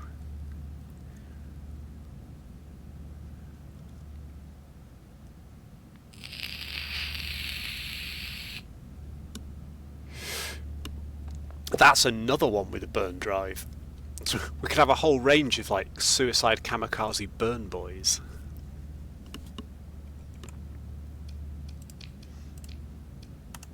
I definitely want that. That's fine. We'll take it. Right, take me to Volturn.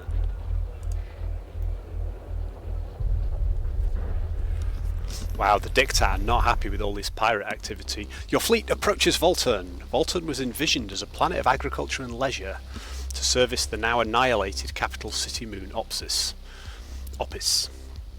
Refugees from the Asconia crisis have swelled the population of Volturn manyfold, surpassing even the numbers of Sindria and filling the floating arcologies, resort cruisers and terraforming barges with makeshift housing. An economy of light industrial and aquaculture prevails. Many products have been derived from the processing of sea life genetically modified to flourish in the world ocean. A diktat garrison maintains uneasy rule over a world of stinking algae farms and floating slums, the hotbeds of resistance movements, esoteric cults and criminal syndicates. Your fleet transmits identification codes via the transponder and you are soon granted docking clearance. Hey, we got Luddic Shrine on here, of course we do. I think I've been to the Volturn one. I always forget which playthrough we've done which Luddic Shrine on. Yes, we have done Volturn on this playthrough, because we traded some space lobsters, didn't we? Let's see if... Hey, we've got an officer for hire. So we can be ready for somebody else in chat to be naming an officer if you wish. Here we go. Dysnomia Robles.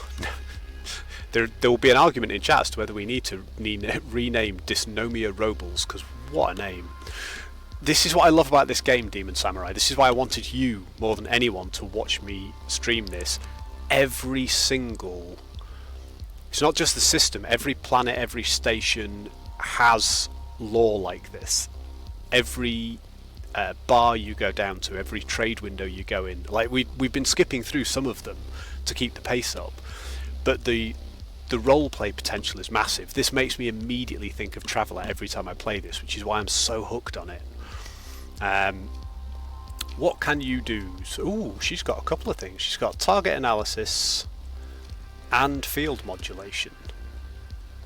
So we're definitely going to offer to hire her. What does she want? She's a bit more expensive, but that's fine. So we could visit the Luddic Shrine. The Luddic Shrines are glorious bits of role-playing. Each of them is very, very different. Like corpse shrines to ancient warriors, and they're amazing. We've had some good fun with the Luddic Shrines. We can prepare a shuttle to visit Yannick Ram's safe house. Yannick Ram is the guy that kicked over the bar that we were in the other day and then contacted us afterwards.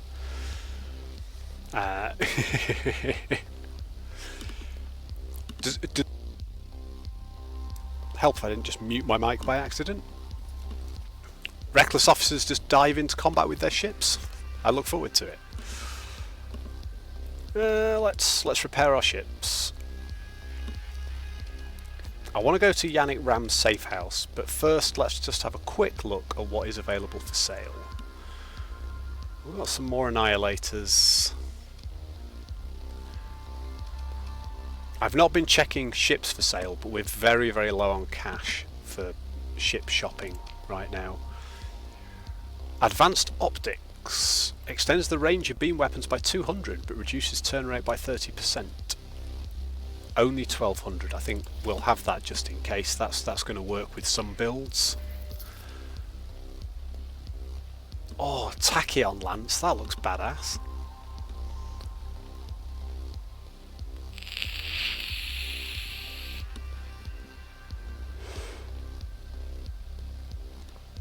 Burst operated beam. So what's the refire delay is 6.5 seconds, which is why it's got such high flux per second and damage. The damage per second is sort of down. Okay. Yeah, that's kind of cool for a bigger laser ship. We've got the old Volturnian lobsters. So the Volturnian lobsters sell for an absolute fortune in a variety of places. Like we could go to Chalcedon of the Ludic Path, only 3.7 light years away, and we could flog these at a significant profit. We could make a nearly 200 credit profit if we went to the Persian League, and their demand is pretty high, so that might last until we get there. The Tachyon Lance sounds cool and looks pretty cool. We could actually trade some lobsters because we've got enough cargo space to do so now quite comfortably. The only thing I would say is, let's just have a look at the factions. Yeah, the Ludic Church does not consider lobsters illegal. Does anyone consider the lobsters to be illegal, or are they just ridiculously high? And they're just high value trade goods, aren't they? You buy them on Volta and you sell them the galaxy over. Harpoon pods. Medium range, high payload guided missiles. We like guided because my aim is terrible.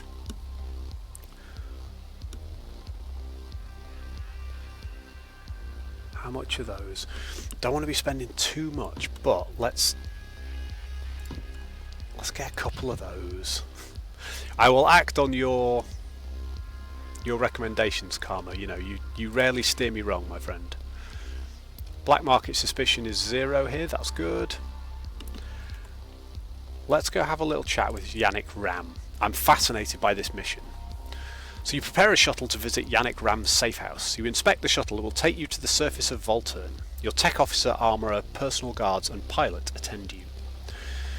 We could board the shuttle and fly to his safe house. We could prepare a concealable weapon, equip a secret holo recorder rig, bring a squad of marines as backup.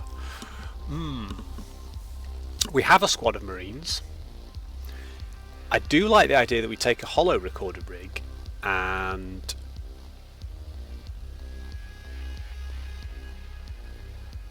okay. Yeah, I thought somebody considered lobsters illegal, but you know. So we've got a squad of marines, right? If we took a holo recorder, and they could detect it and get really arsey, but we could also record them saying some bad stuff, and that might give us some sway with other parts of the faction, depending on what the thing is. We could take a concealable weapon, or we could just fly. I think we're going to take a holo recorder rig. Your technology officer proudly offers you a small case. The holorec unit is a whisper of transmitter wire visible only when it catches the light. Fine as a hair, and a couple small dermal patches to be placed around your face and head. Even without the passive camo system active, it's difficult to see the individual components of the rec unit without knowing what to look for. Ah, we can do more than one. Excellent.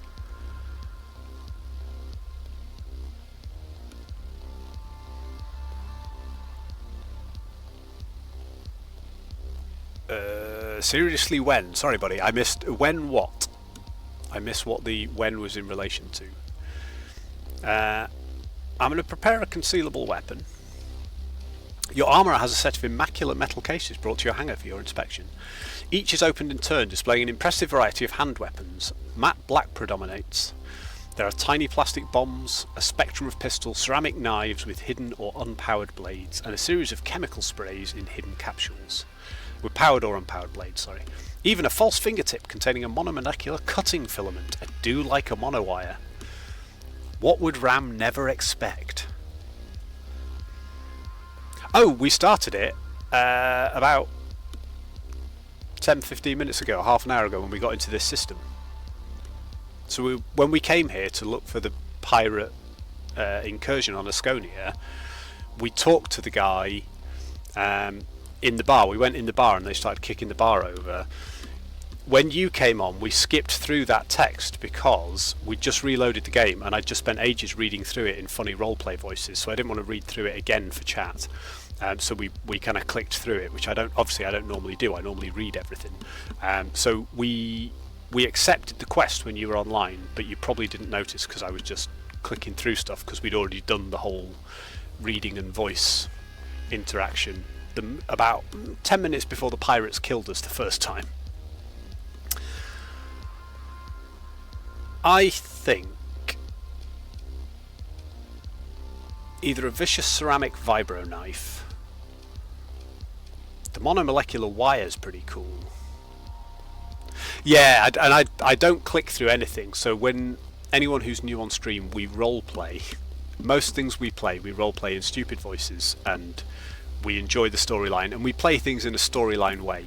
But we'd done it about half an hour before on stream with all the silly northern voices, so we did skip through it the second time. I just wanted to collect the quest and then save it. I think the monomolecular wire has to be the way to go. Your armourer can't help but smile. A classic. They affix the false fingertips to your hand, allowing it a moment to match the colour and texture of your finger, then demonstrate how to unspool the weighted tip into a deadly filament, which you can use like an molecule with cutting garrote. There's a tricky one. Or swing in a severing arc. I think bringing a squad of Marines as backup might be overkill, right? So I'm going to leave the Marines behind. I'm just going to take the holo recorder and the secret weapons. We're going to board the shuttle and we're going to fly to his safe house. Well, we chose as Bo Goose McCroy, our captain character would choose, and this is where he led us. With a flash of the Sindrian Diktat's crest, the shuttle receives navigation instructions from orbital traffic control. The walls and storms and rivers of clouds hang before you over the shining Volturnian sea. Closer, you begin to make out the lights of floating habitats, sprawling farm envelopes, and transient mining platforms. The shuttle hits Atmo with a barely perceptible change in the craft's harmonics. As the surface grows closer, the glittering lights and reflections of artificial structures resolve into a sprinkling of garbage, plumes of smoke from processing plants, oil slicks from extraction platforms, a spew of jetsam trailing from the overcrowded habs. The current regime has allowed the industrial conglomerates to self-regulate, provided they're politically reliable. Ram's safe house is in a logistics and warehousing complex attached to the spur of one such industrial cluster. The air is thick with the sweet stench of petrochem. A quick glance at your datapad shows your perspective in perfect miniature. The holo rec unit is working perfectly. We're going to step inside the safe house. Okay, Karma, I'll see you in a minute, buddy. A plainclothes Instec goon, obvious from their demeanour, opens the door, looks you over disapprovingly, and relieves you of your holstered sidearm before leading you down metal stairs to a dark inner room below the street level. Yannick Ram sits at a cheap conference table, dismissing the goon with a wave. The door thuds shut behind you, its weight suggesting armour or shielding. Captain, I am so pleased that you've joined me. We have much to discuss, much to do. Ram stands with a chilly smile. Simply put, the plan, and my fellow patriots are in agreement, is to test and provoke the leaders of the Sindrian Diktat's three arms of power. They will either prove their loyalty to the vision of the Supreme Executor, Lion of Sindria, Philip Andara, Andrada, or they will show themselves to be corrupt cowards and traitors who must be executed to ensure the purity of the great cause. First, the Navy. While the Grand Star Marshal is nominally in charge, he lies half-conscious in a clinic on Sindria. The Supreme Executor should have replaced him a cycle ago, but, Ram pauses significantly, has not. In his place, Deputy Star Marshal Oxander Hyder commands the Asconian System Defence Armada. She is unimaginative, and I suspect she regrets leaving the hegemony behind during the Battle of Salas. Oxander Hyder. I'm going to play it cool for now and let him talk more.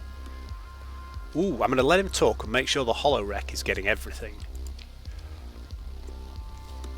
With Ram distracted by pacing and ranting, you take a peek at your datapad. The Holowreck rig reads all green, but the signal seems to be rapidly degrading. There must be some kind of interference. An automated counter-signal unit in the safe house? Will Ram be alerted if you keep transmitting?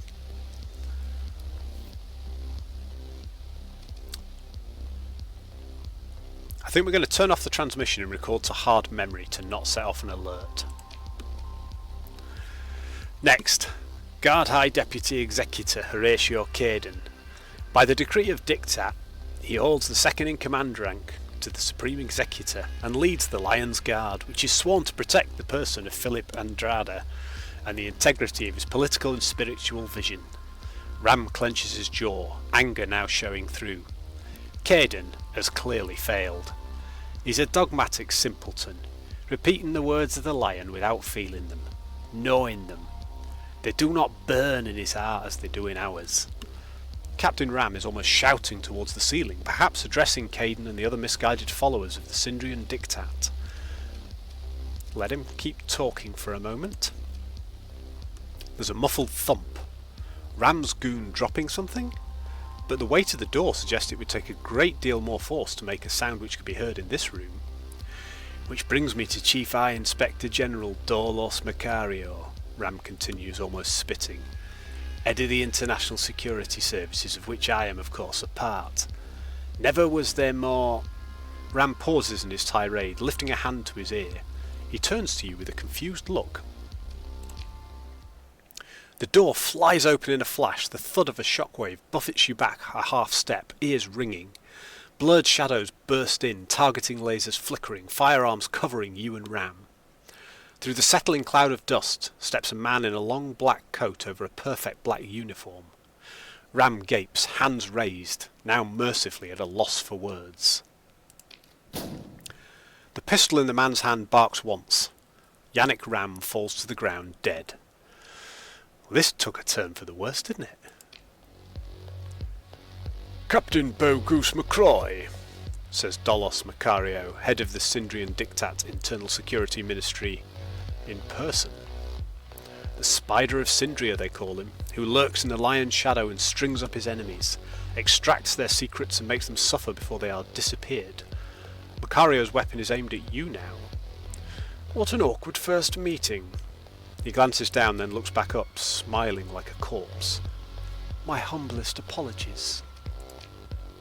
But first, he dips his pistol once towards the floor. Would you be so good? As you hesitate, he says, the monomolecular wire. I admire your verve, but let us be civilized about this. The squad's targeting lasers hold steady on you. I'm going to drop my fingertip. He holsters his pistol and, stepping over Ram's cooling body, draws a chair from the table. Let us sit for a moment. All this excitement. I would very much like to have a chat with you. I'm going to sit. Macario gives his soldiers a dismissive little wave. You expect they'll be at the ready nearby. Captain Ram was a traitor, and has met the end which all traitors deserve. Macario leans back in the cheap folding chair, looking thoughtful. I'm embarrassed to admit that he was also, in the broad strokes, correct in his assessment of the current state of our dear Sindrian Dictat, and his plan is a reasonable one. I have decided to enact it, with your cooperation. I'm going to ask what plan he was rambling. Macario smiles thinly. The plan is simple enough. In the light of the Supreme Executor's upcoming transition, we must root out treason and corruption at the highest level, by which I mean, of course, those arms of the state which project violent force, the Navy, in the person of Oksana Haider, and the Lions Guard in the person of Horatio Caden. I, of course, see to the reliability of my own ministry. His eyes flick to indicate Ram's corpse. Once the means of force are purged of traitors, they shall burn out the rot that has taken root in this great project. The so-called Volturnian resistance, and the double blight of Norcia and Umbra in rebellion. Once our power base in Asconia is consolidated, the Diktat may return its gaze outward. I'm going to ask if Andrada knows about his plan. That question is no longer relevant. Macario's look hardens. The question now is of who is prepared to carry on in his name. You can only conclude there is a power vacuum in the space Andrada should be. There's been no public announcement of death or illness, but the Syndrian Diktat keeps a very tight control on its information sphere and never shows signs of weakness. What's in it for me? Influence, credits, advanced spacecraft hulls, experimental weapons. Yeah, you had me at advanced spacecraft hulls.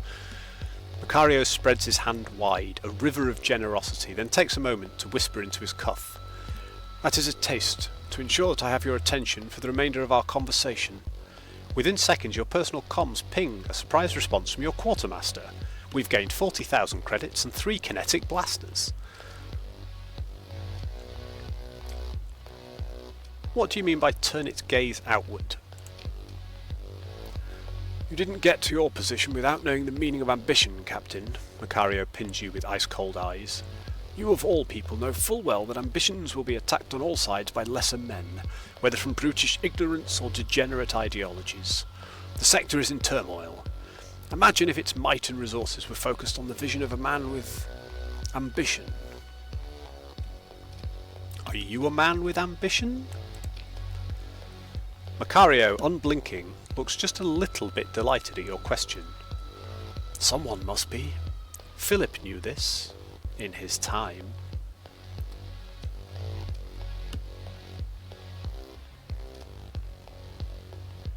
I definitely want to do this, I want some cool stuff.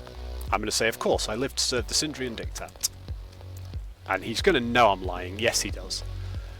Liar, Macario says gleefully, and utterly perfect. You demonstrate precisely the bold duplicity I require. Doesn't this conspiracy make you the traitor? Of course not, Macario says, almost annoyed at the idea. Authority flows from power, he explains. After I secure the future of the Diktat, the only traitors will be those who oppose me. Why would I ever want to help you? An interesting question, Captain. The answer is sheer power. You have an impressive independent fleet, and no tremendously strong connection to any significant faction. Do you understand how that makes strategic planners fearful? Your motives are erratic. You could do anything. It's perfect. I get it. What do you want done hypothetically? You begin to understand, says Macario. Good. I shall provide you with a file. It concerns an officer under Deputy Star Marshal Haider's command, who she has ordered to meet with a smuggler to purchase armaments. This is, of course, treason. Haider believes she must circumvent the bureaucracy to maintain the condition of the Defence Armada. She is correct. The Lions Guard takes the lion's share. He makes a strange, suppressed noise at his own joke. Of the military procurement budget. This provides us with an opening. Leverage. Hey, Tin Mass, welcome on in, buddy! Thank you, Dragon. That is very good advice. I currently have 9 of them, so hopefully we should have enough for doing these. But I definitely want advanced starship hulls. I definitely want to be doing this Syndrian Diktat stuff. This sounds cool. We're going to continue. Confront this officer. Arrest them or kill them if they resist. Even destroy the fleet and keep the smuggled weapons. I don't care. I shall ensure after the fact that you are seen as, at worst, performing an accidental service for the Diktat. The purpose of this is to draw out Haider. I shall ensure that she knows you were behind the interception. She will want to confront and eliminate you herself due to the sensitive nature of the matter. Macario's having fun, you can tell. He lives for this. This is your opening. Explain yourself as acting upon my orders for the Diktat, or representing a weapons supplier seeking to replace her previous contact. I'm sure you'll come up with something good. The point is, you'll have her attention and you'll have her compromised. Find out her intentions. If she's willing to engage in open treason, or if pushed, will she side with myself, the legitimate authority in the upcoming struggle? Her rival with Caden and the Lions Guard is well known, so that may prove a good axis upon which to turn her. So we have to intercept the traitor patrol fleet in the Asconia system. I have no idea how difficult this is, and we've already proven that our current fleet does not do particularly well in an up-and-up fight, so this could be disastrous. But there's no time limit on that. But, you know, we're in Asconia now, so maybe they try and intercept us. We'll find out. I believe in me too, Tin Mass. This is going to go fine.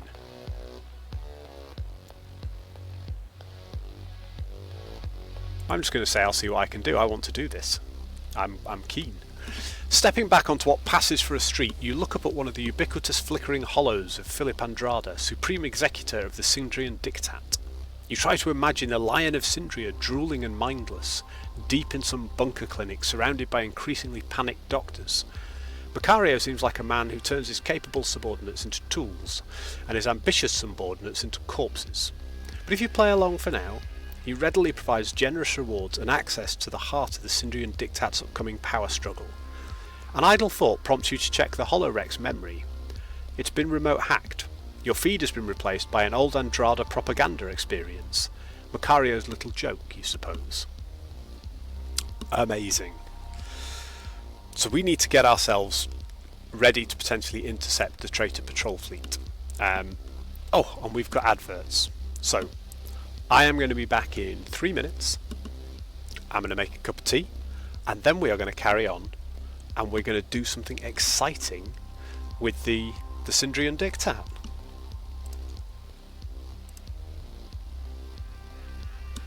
Back in 3.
Alrighty. Let us Syndrian Dictat. So we need to do a couple of things.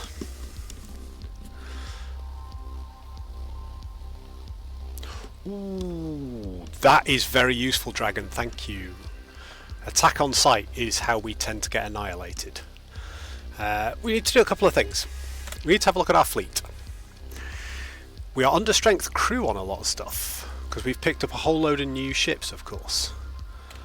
So how much more crew do we need? Not a huge amount. If we were to pick up another 50 crew, luckily we've got a bit of money from Macario, but we definitely want some more crew. We're going to want a few more supplies. They're not as cheap here, and we can get them in system for cheaper than that, so let's not worry about buying them here on Volturn. Oh man, look at the Volturnian lobsters here. Obviously a lot more of them available on the open market than on the black market. We might do some lobster trading pretty soon, but first we've got other things to do. So yes, we picked ourselves up the Vanguard, didn't we? Right, I'm not auto-fitting, so if Karma is back, don't panic, but I'm just looking at what the auto-fit variants are in terms of ideas for how to equip this. So you could go with 3 Reapers, 2 Needlers, 2 Vulcan Cannons and an Assault Gun.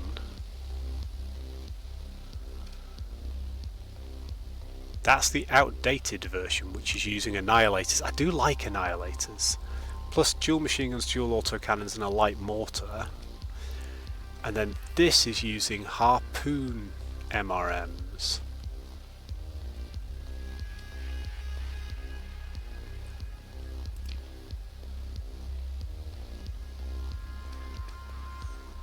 Yeah, we're missing 1 Harpoon there, which is not what we want. We want the medium range doubles. That's a light, I think.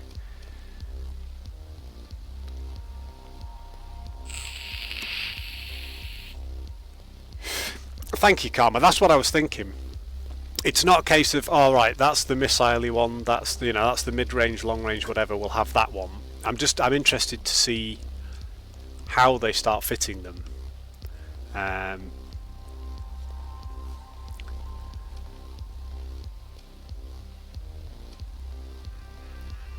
And these all use the same hull mods.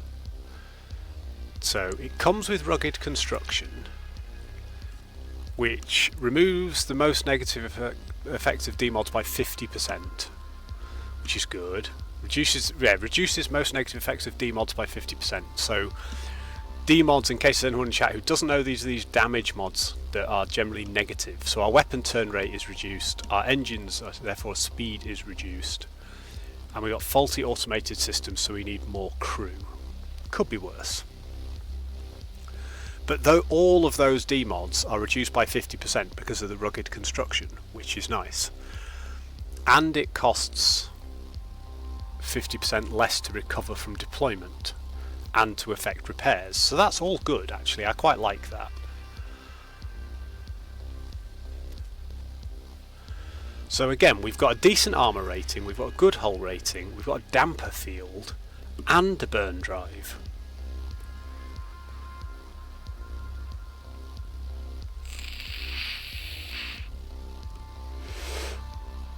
So it's got no shield, but you can activate a damper field, which is a brief energy field mitigating incoming damage, but it disables weapons. Oh, disables weapons and shields. Well, it doesn't have a shield, so that's great. It'll disable weapons, okay, but, we can...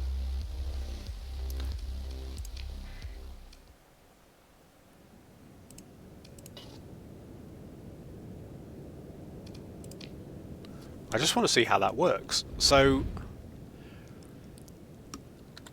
we've obviously got the burn drive. How do we activate the damper field?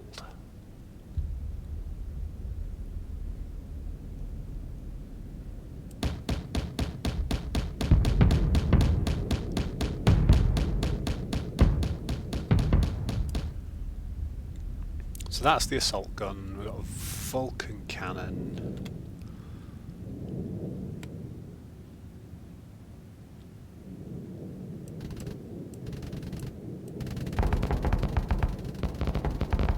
Nice.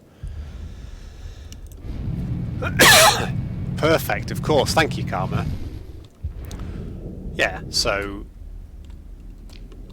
we can boost forwards. You can use both at the same time. That's amazing. So you can boost in with the shields on, which says to me you want some kind of close-up blast option.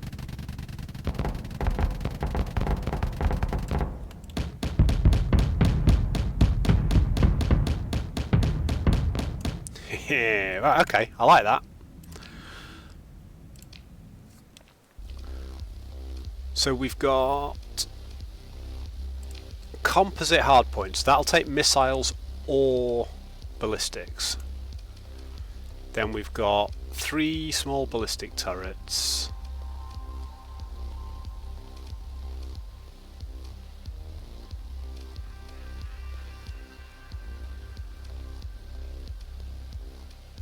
And these 2 composites. So 3 composite hardpoints, so you could fit it a whole range of ways. So they're all small.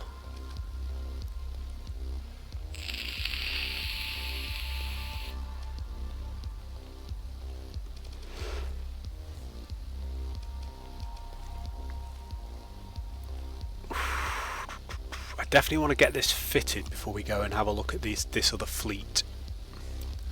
So we've got 600 armor. We've also got ordnance expertise. So if we spend a whole load of OP on weapons, and actually that's going to improve our flux dissipation, isn't it? That's only our flux dissipation.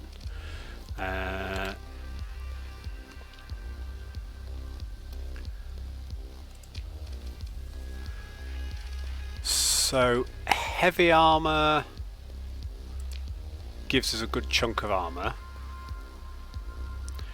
And actually, armoured weapon mounts wouldn't be bad, because we've got a ton of ballistic weapon mounts. So recoil gets reduced, decreases the turn rate by 25, but increases our armour by another 10%.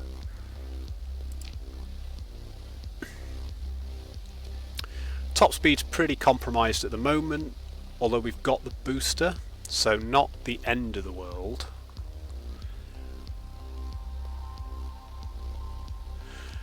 If we're going to run missiles in the hybrid slots, we want expanded missile racks.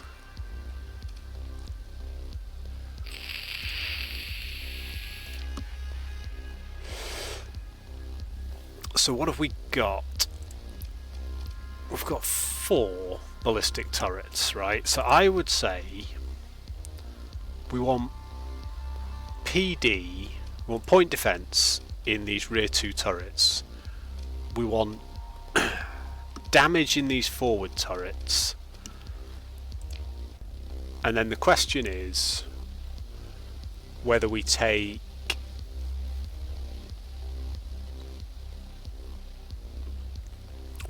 it as a missile boat or not. And these are only small, so we've got a ton of annihilators.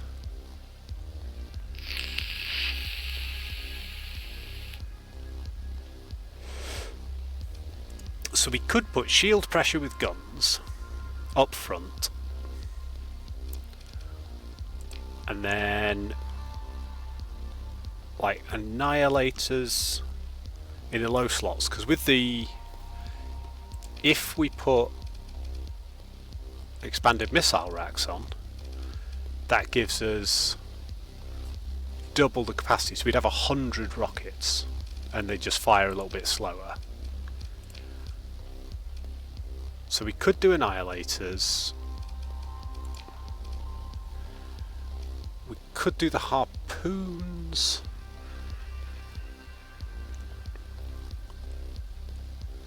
Devastating against ships with down shields, and they're guided.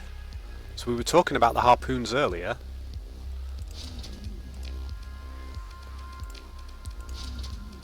So we could have harpoons.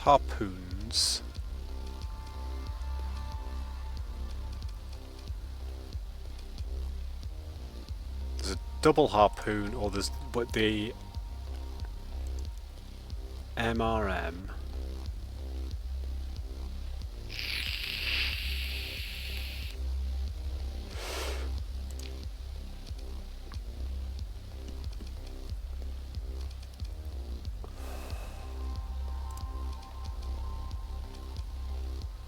So these are massive range. Ballistic turret, the assault gun. So what does the assault gun do? That's anti-armor as well at 700. If we stuck a couple of yeah, the harpoons are like 2500, whereas if we stuck annihilators in there, they're only 1500. But with the annihilators, we'd have like 100 ammo for them, and the refire delay would be a little bit heftier. There's comedy value in this.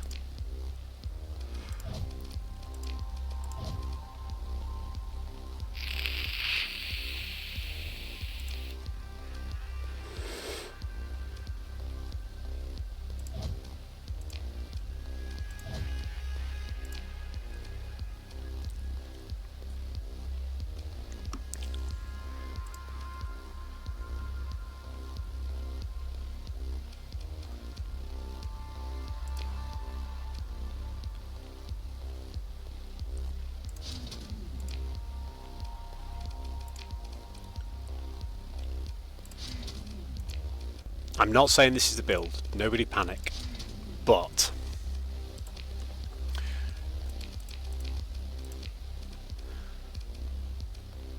right, so we've got light machine guns to point defense, the rail guns and the assault gun can all just go into group 2. Mind you, they don't need to be linked fire, do they? They can go there. I don't know why, but I always have to do it this way. I always want my point defense last.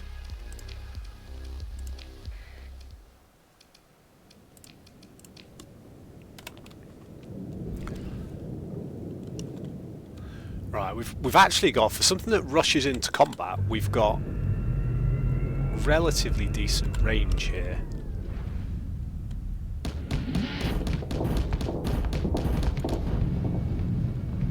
Turn the engines off, absorb the damage. I'm just practicing the systems here and how they work. Building up a lot of soft flux here.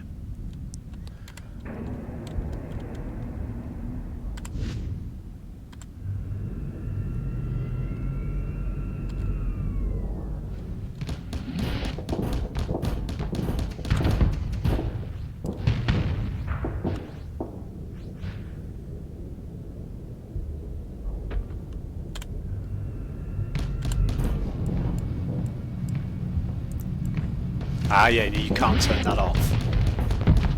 So we flux that out, and then we just flood them with missiles.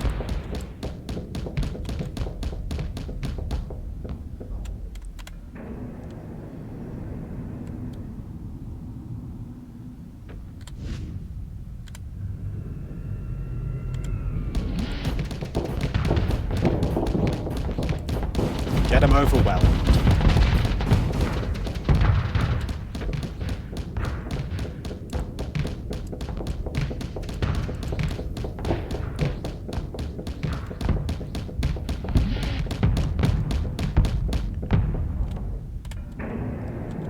Every ship in here is so different for different reasons, and it's brilliant.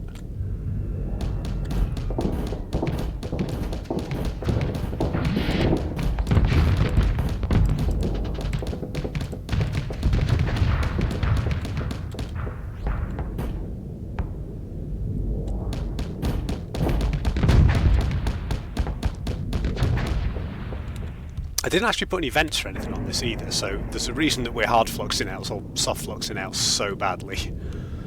It just isn't built yet. I just wanted to test the weapon systems more than anything.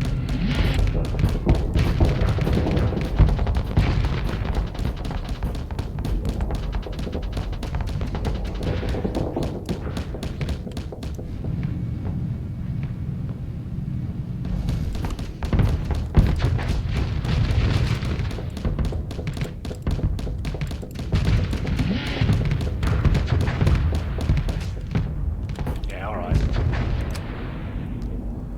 Gotcha, gotcha.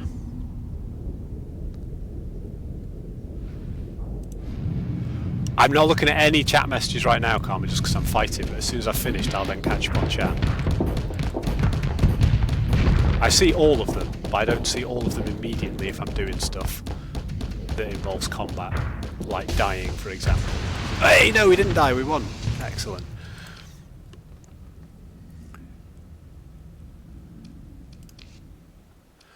Ah, okay.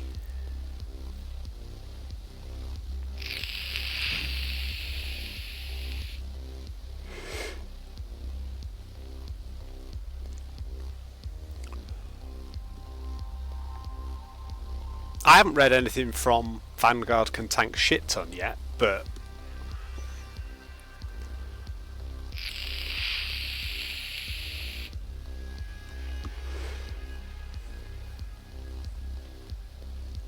yeah, nice whale killing. Well, hence harpoons. Yeah, makes sense.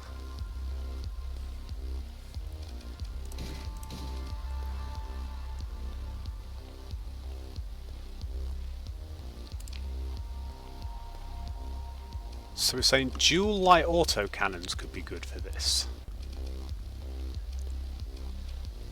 I haven't got any duals. Or do you mean like a light auto cannon in each slot? Well, yeah, absolutely. I ignored yours on purpose, and when it comes to Discord, Karma just looks at yours with despair.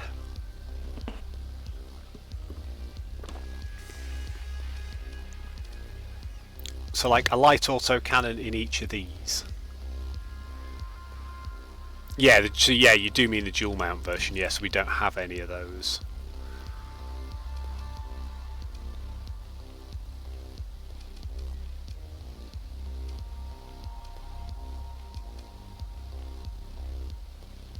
Yeah, okay.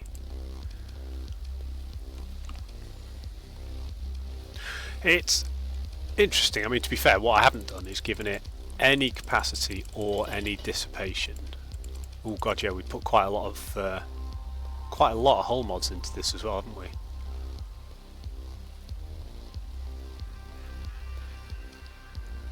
Like the weapon flux is way too high on it for what we're running.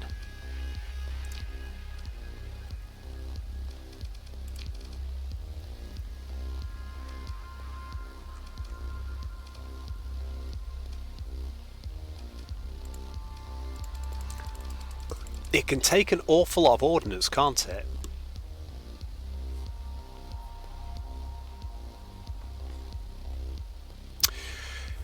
Yes, good point. I assume that the defense from the damper field doesn't count as a shield in the traditional sense, so you're not building hard flux while you're getting the damper shield shot. You dash in, you pop it up when you need to vent, and you can sort of lay down fire. We're probably better having smaller point defense on the side.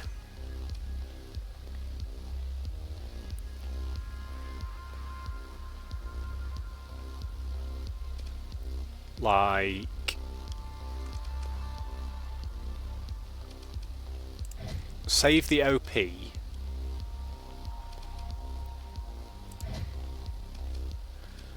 Then take the railguns, build up quite a lot of flux.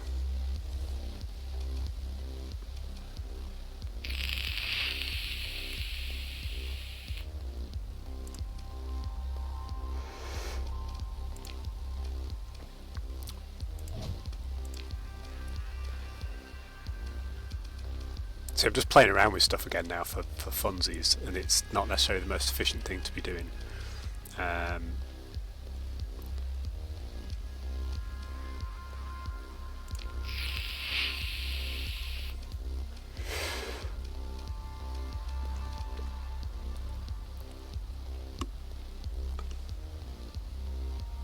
Nice. Yes, the damper field plays quite differently, and it's obviously all around the ship as well. It's just sort of immediately up, which is great. It's, you know, it doesn't take time to build like the shields do. It doesn't have a limited arc. See, we got the light assault gun on here, which is anti-armor. These are anti-shield. The other option would be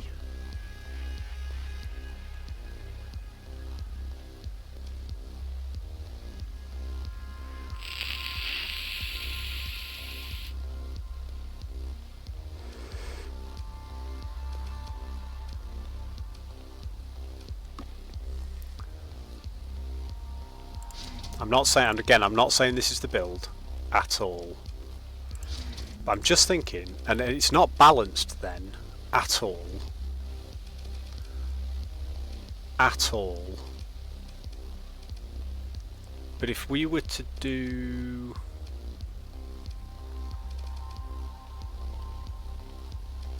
I thought we had a load more of those. Here we go. Double sabos. So everything is shield pressure. What's the ammo on one of those? 2. Jesus. Okay. But I do like the sabos for shield pressure. They do put a lot on. If you switch the needler for the railgun, then flux is a big issue. Like, we're generating a huge amount of flux.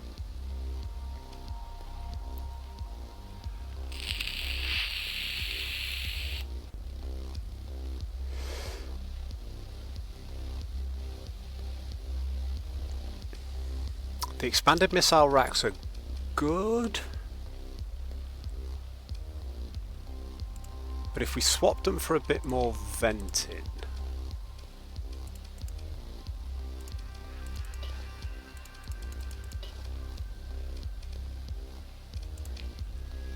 oh god, everything's all over the place. Right, have the railgun.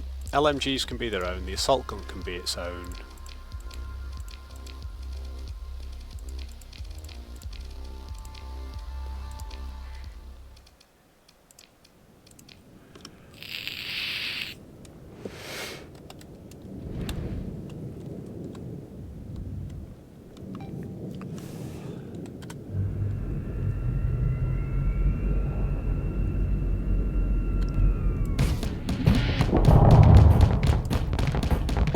The thing is, the sabos just wreck the shields so quickly.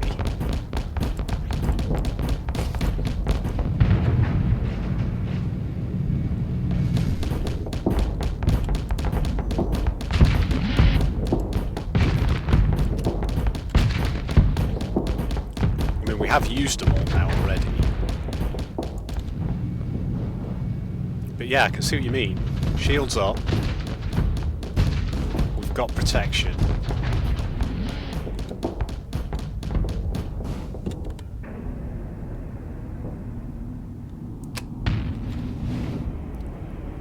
Oh dear, that was a bad hit. Flame out the engine and now we're just spinning away.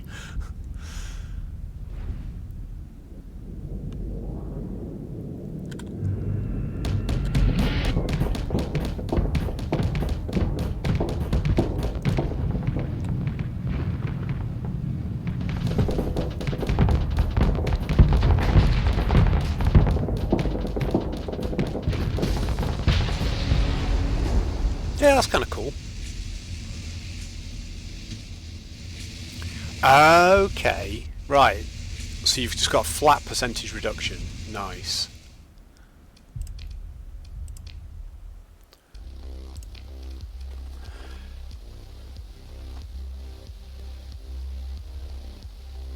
Oh yeah, it's got a heavy hull on it actually, hasn't it? So 20% hull.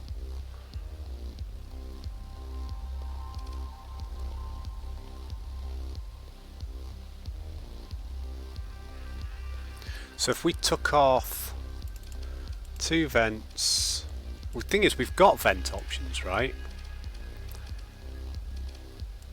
Yeah, that's a big chunk of hull. I like it. I like it a lot. Right, this is where we are, chat. We have currently 3 captains, all named. We have a number of unnamed ships, so if anyone wants to name a ship, and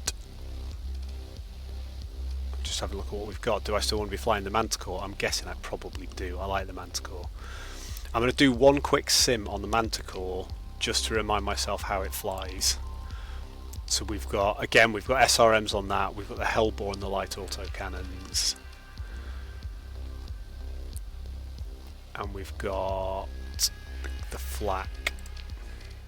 If anyone would like to name any of our ships, then you're entirely welcome. All followers can name ships. If you are enjoying yourself and you fancy dropping a follow, it is always much appreciated. And we are 1 follower away from our 75 follower target, which we've had up for a little while, so that would be awesome. But the choice, as always, is yours. We play Starsector on a Monday. We have been playing RimWorld on a Saturday, Sunday morning, and we'll continue to do so, but Saturday, Sunday will also be a bit of a flex slot. And Friday is sort of wildcard night, so Friday we're going to be playing a number of different games over time. We are starting this Friday with Death Road to Canada, which was recommended by Dragon. And we're probably going to split the stream. We're probably going to do 2 hours of Death Road to Canada or thereabouts. And... oh, not good. And we're probably going to do 2 hours of something else. It'll either be, I think, Quasimorph or Stone Shard, both of which will be quite good fun. So we've got a whole range of different things coming up.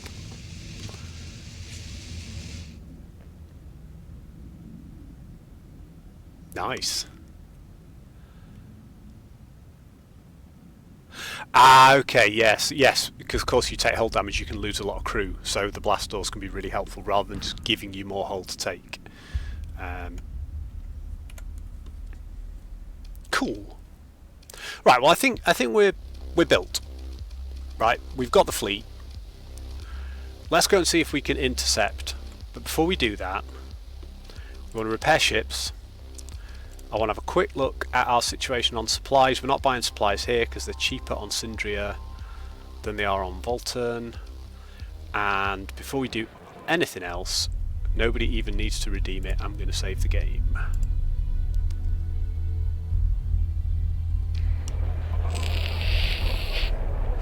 Oh look, a mission ship.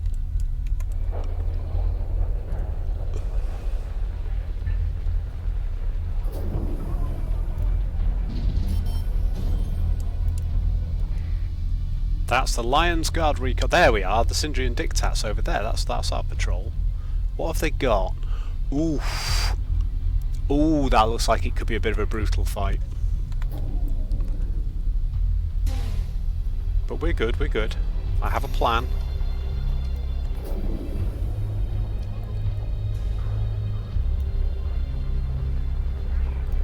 Where did they go? They went down here somewhere. There we go.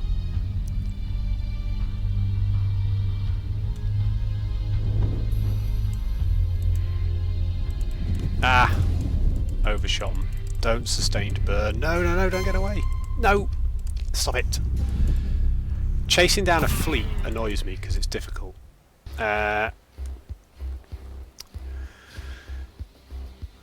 This fleet's operating without official sanction from the faction it nominally belongs to. Engaging in battle will not cause any change to your reputation. It assumes a neutral posture. It's aware of your identity because your transponder is on, which we might have wanted to think about actually. Yeah, don't worry buddy, I'm not going to just immediately attack. I take your warning to heart. Comms on, protocol Saturn Delta established. If you have information leading to archists or antis, submit to your local information officer for possible reward. Ooh, so we can say you're under arrest by order of Chief High Inspector Dolos Macario, or you can say you've been sold out by Dolos Macario.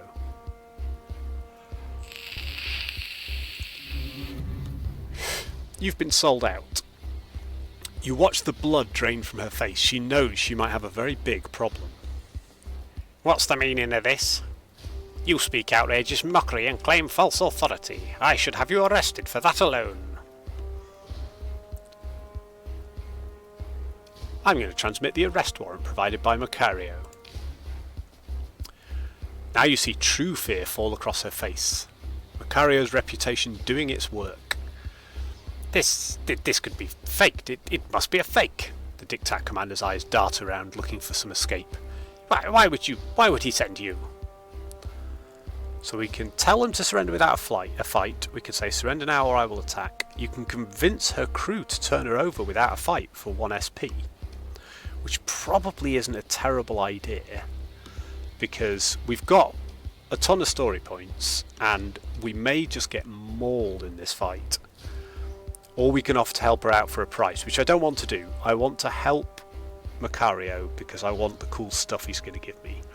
I'm going to convince the crew to turn her over without a fight. Oh, could we get bonus XP for that as well? You have your comms officer transmit your appeal on all channels. Commander Alatsuki is a traitor in the eyes of the Supreme Executor as per the warrant provided to you by his High Chief Inspector Dolos Macario. Anyone who assists this arrest will be doing their duty to the Syndrian Dictat. Anyone who interferes will be branded as a traitor and abettor of terrorism and be dealt with as an insect sees fit. With each word you can watch Commander Alatsuki on the muted comm feed growing more enraged and more unsure. In perfect silence you see her looking around wildly, shouting words you cannot hear, and then arms from out of scene grab her. The comm feed cuts for a moment. This is the second in command, now assuming control of this fleet in light of the previous commander's treason. They almost managed to hide their smirk in the usurpation of their superior officer. We shall now transfer the traitor to you, and your authority to return to INSEC for questioning, trial and execution. Glory to the Lion of Syndria, death to traitors. They salute. I'm sure your loyalty won't go unnoticed, Lieutenant. The second in command is good to their word, and their former commanding officer is handed over to you, not in chains, but held by a thick set of thick plastic restraints, stripped of uniform insignia and dulled by sedatives. You have them secured in the brig. Now to have a difficult conversation with Deputy Star Marshal Hyder. So we need to speak to Oxander Hyder, who commands the Asconia System Defence Armada. Don't really fancy fighting an armada, but let's see what she has to say. Nav, get us out of here.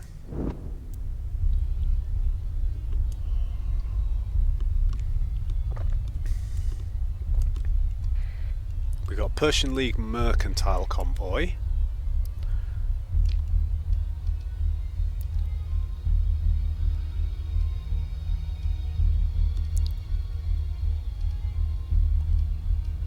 So presumably she's going to be somewhere near Syndria itself.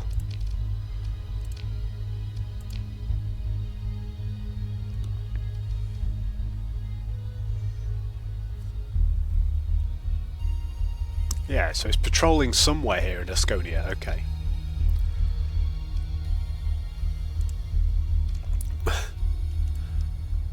I don't mind fighting armadas, except that I don't think my fleet is particularly good, but let us see what we can find.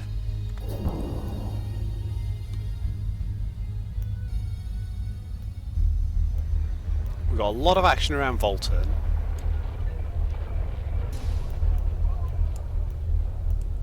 But maybe she is more like Syndria.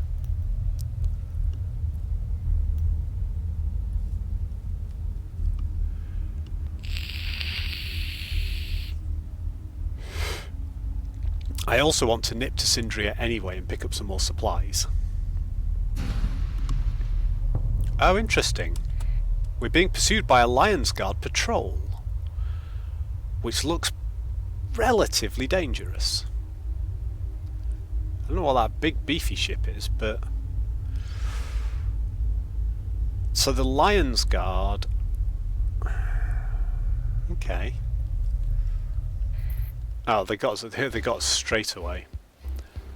Oh, right, we matched the profile of a suspected smuggler. Well, you can scan away. You have found no suspicious cargo. Move on, please. I was starting to think we might have the other faction within the Dictat pushing in on us already. Alright, well let's just nip into Syndria, because I want to buy some of these supplies. They're not quite as cheap as they were, but they're still pretty good. And we don't want too much authority intervention, although we can go on the black market and sell this lot. So we've got long range pilums. Ooh, what's a squall? Anti-shield missiles intended to be used in the opening round of combat to disable shields of an unwary opponent.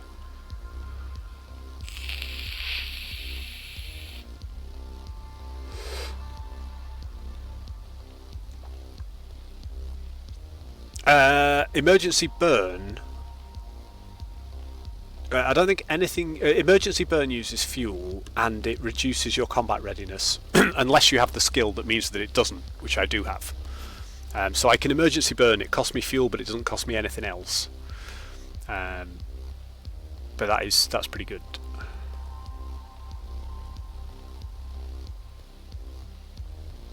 No, I did not see messages about the ITU and the Craw.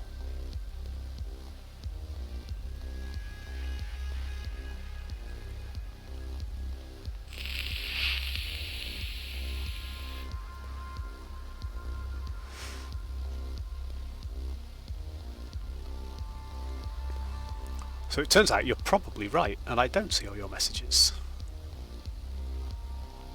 Is that like way before the Buffalo? There's not a message I've missed here pre-Buffalo. Sorry, post-Buffalo.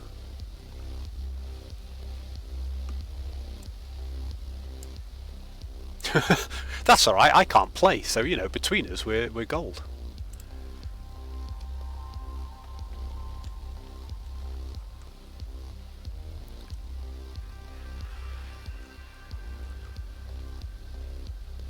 That's the makeshift shield generator, isn't it? We bought the mod specs from here. Another makeshift shield generator.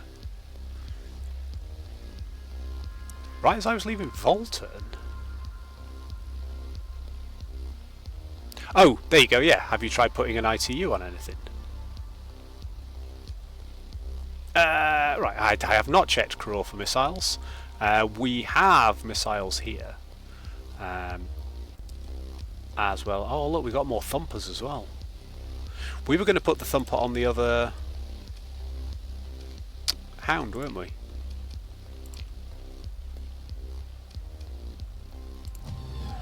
In fact, we've got a couple of thumpers and we've got a number of hounds that aren't rocking them.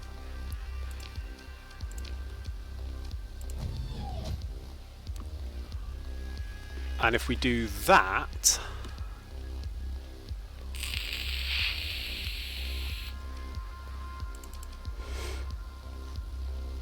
we probably don't need quite so much. We can maybe go 7 and 9.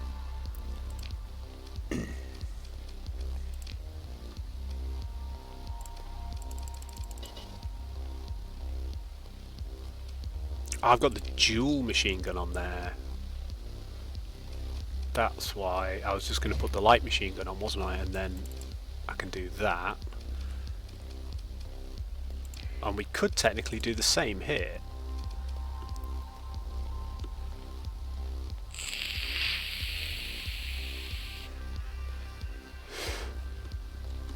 Ah, okay. Yes, I should have gone to Craw then.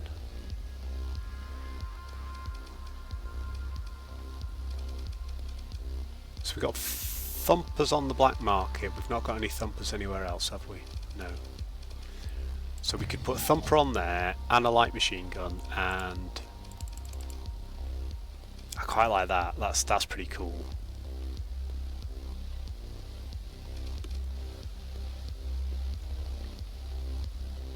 So what does the ITU do, Karma?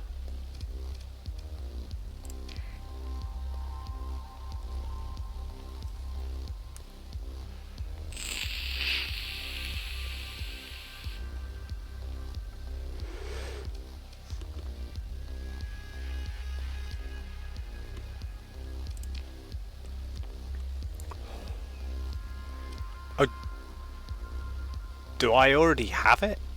If I don't, I didn't realise I probably already have it then. I thought maybe I needed to buy it from somewhere.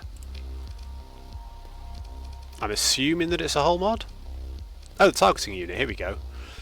Yes, range of ballistic and energy weapons, depending on hull size. Which is pretty good with the ballistic rangefinder then, because you can get your light turrets to match your medium turrets in terms of range, and then boost the range of all of them. That's kind of cool. I like that. Ah, yes, I did. That's right. I think it was the one that you said was like the best one in the best mod in the game, or not.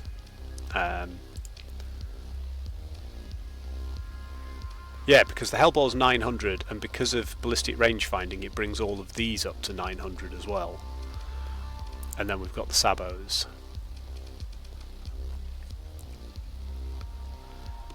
Ah, gotcha.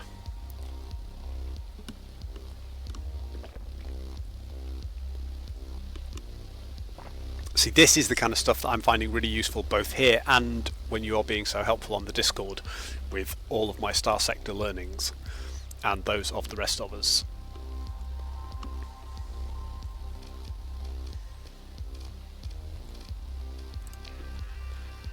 Ah, we did. Oh, look, Macario is on Syndria, not surprising.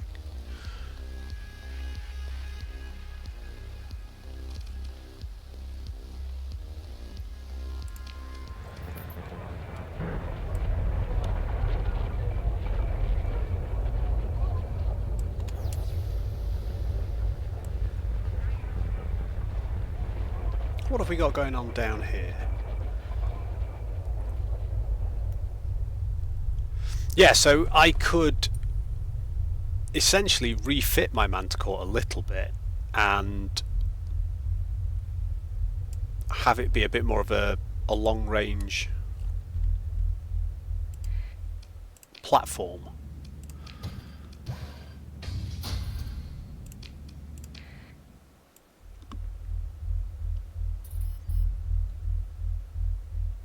So we could be like 10-20%, so we'd be looking at something like another 180, so we'd be over 1,000 range on most of the guns, wouldn't we?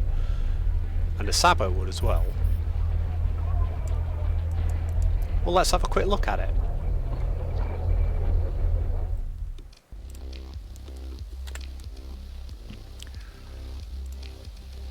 So it's so we need 8. We need to find ourselves 8 points, which is fine because we're maxed out on caps and vents, but we really don't need that.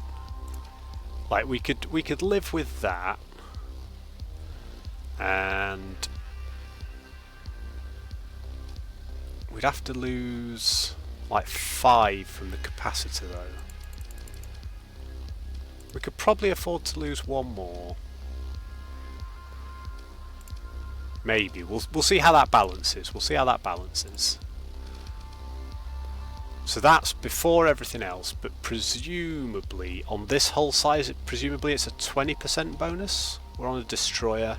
I can never remember the hull sizes. But if we were to do that and then switch to... Man, the range on that is absolutely huge.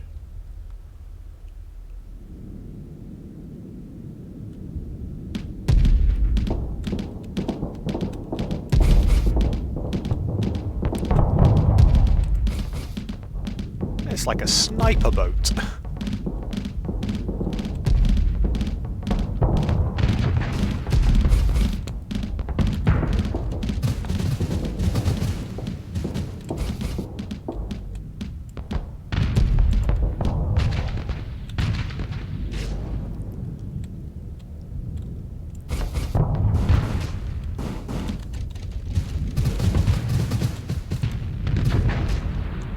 Actually afford to be using my shields as well. I don't have to be quite so.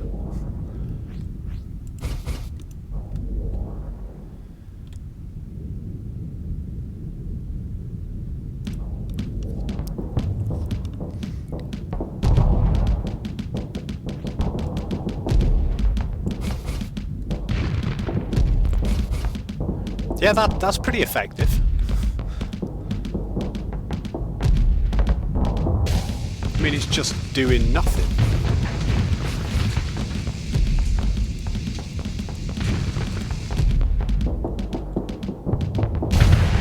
Wow. Yep. Good call, Karma. I like that. Oh, okay.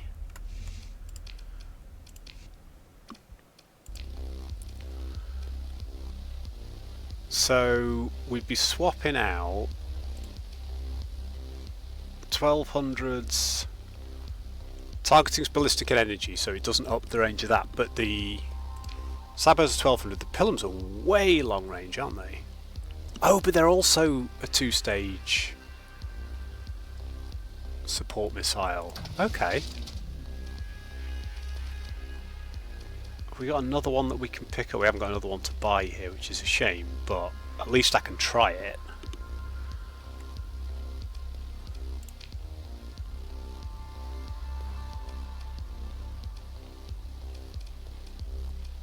Let's just put that down there for now. We'll have them linked. We'll have them linked. It's fine. It's fine.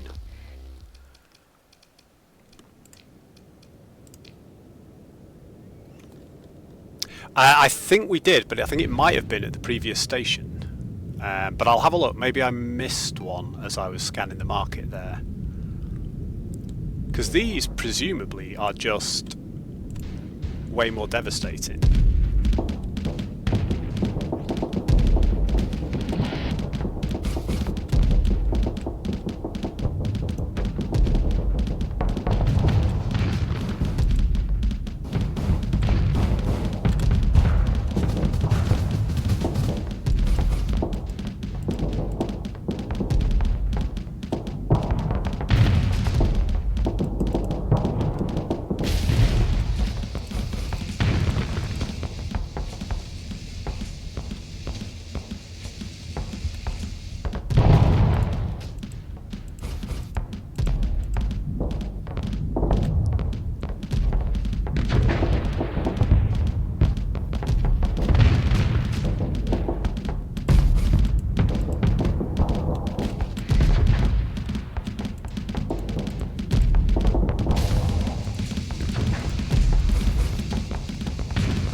Well, that's fun.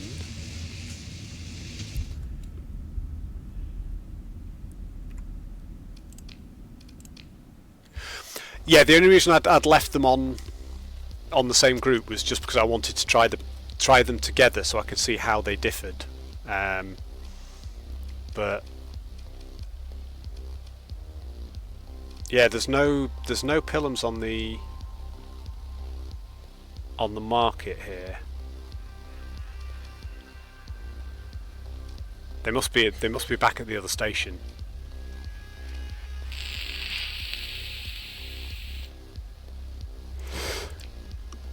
I like that a lot. I'm going to put the Sabo back on for now, but I do like that a lot.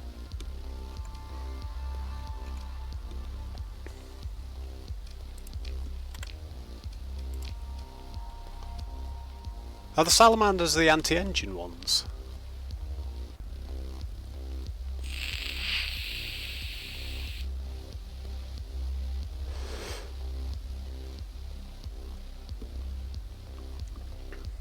So sort of shoot them out of the sky and then just sit and snipe at them from range?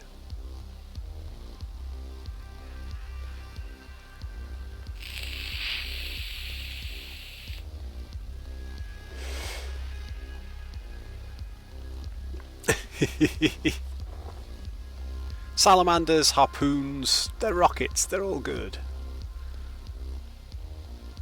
Although, you know, whale hunters.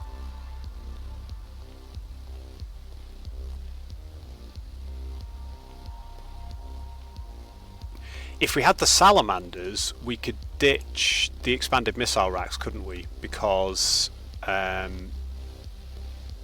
they've got essentially infinite ammo but a slow firing time. So they fire 2 bursts and they've got a 25-second delay, but there's no ammo limitation on them, so we could gain a whole load of OP back by ditching the missile racks and putting salamanders on here.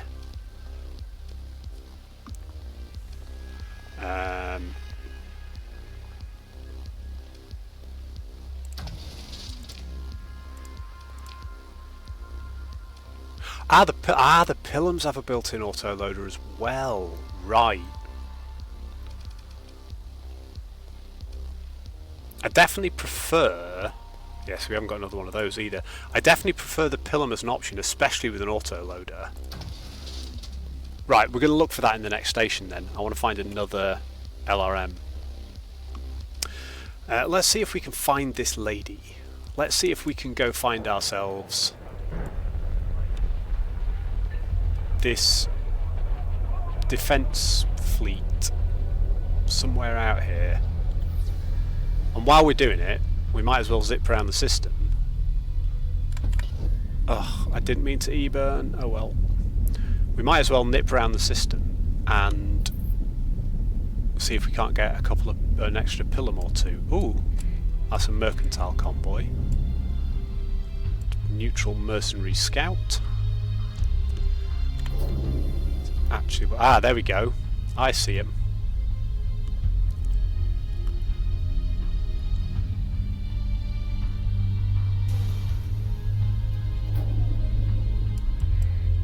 Wow, that defence armada is something we can definitely take. Look at that. We're going to have to talk our way through this one, boys. Yeah, quite possibly. The problem is, I've now learnt where they are. So like, I'm hitting the wrong buttons occasionally, but not because I'm trying to. If I rebind E-burn, I'm never going to be able to E-burn because I've already learnt in my head where it is. So when I do need to E-burn, I'm always going to hit the wrong button, guaranteed. And that's one I do need access to. At least now, E-burning isn't the end of the world because it's only costing me a bit of fuel. Right, let's open a comlink. We found Oksana Hyder. She appears in the comms, already seething. You've kidnapped an officer of the Sindarian Diktat, an officer under my command. I offer you this one chance to stand down and surrender honourably before your fleet is destroyed. So we can say your officer was smuggling weapons. Macario calls it treason. The truth is that this is Macario's scheme to test your loyalty. If it helps, it was Macario's idea. At least he shot the man who thought it up first. The crew mutinied and handed the officer over without a fight.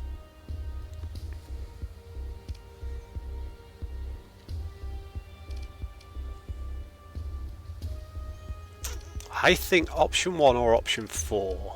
And I think we need to sort of let her know. Now, one of the things that we can try and use as a bit of a pivoting point is their distrust of the Lion's Guard. But we don't have that option just yet.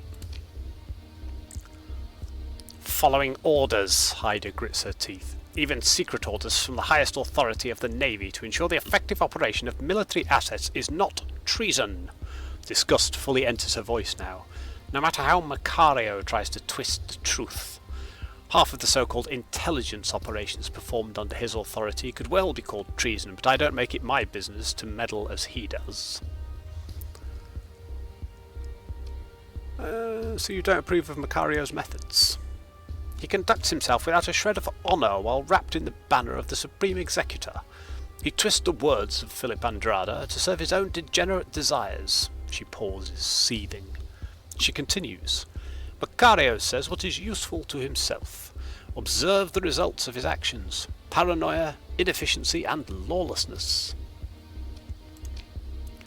Speaking of the law, Hyder crosses her arms. You have an officer subordinate to my command. I will take them into custody to deal with per naval court-martial.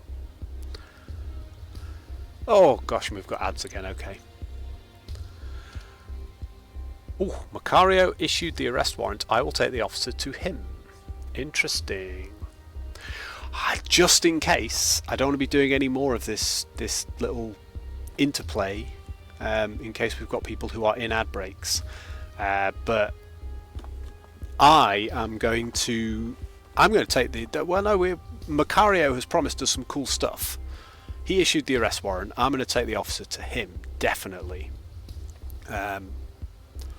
Because, you know, we don't know that she can offer us the same as he can. His intelligence services apparently can offer us some sweet ship holes and a variety of other things. Yeah, I didn't think you could.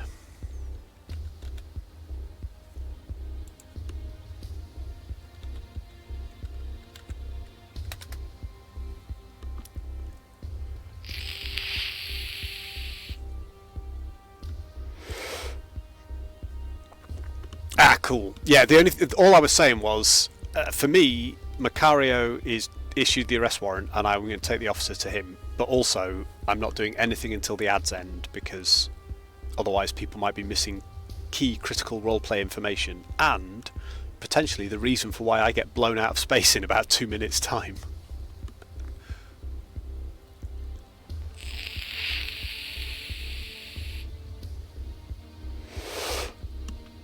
So this is going to be interesting. Tinmas, have you done this quest line?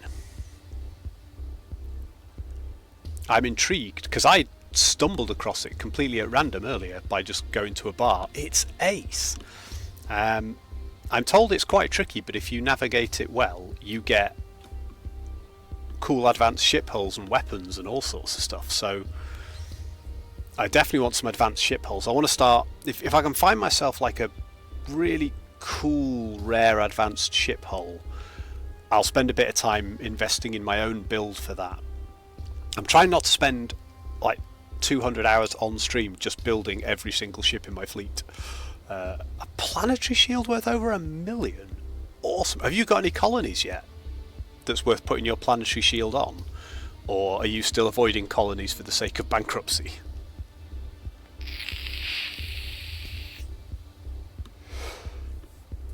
I've yet to look at any of the planetary colonization stuff, but yeah, I'm going to do some colonies at some point.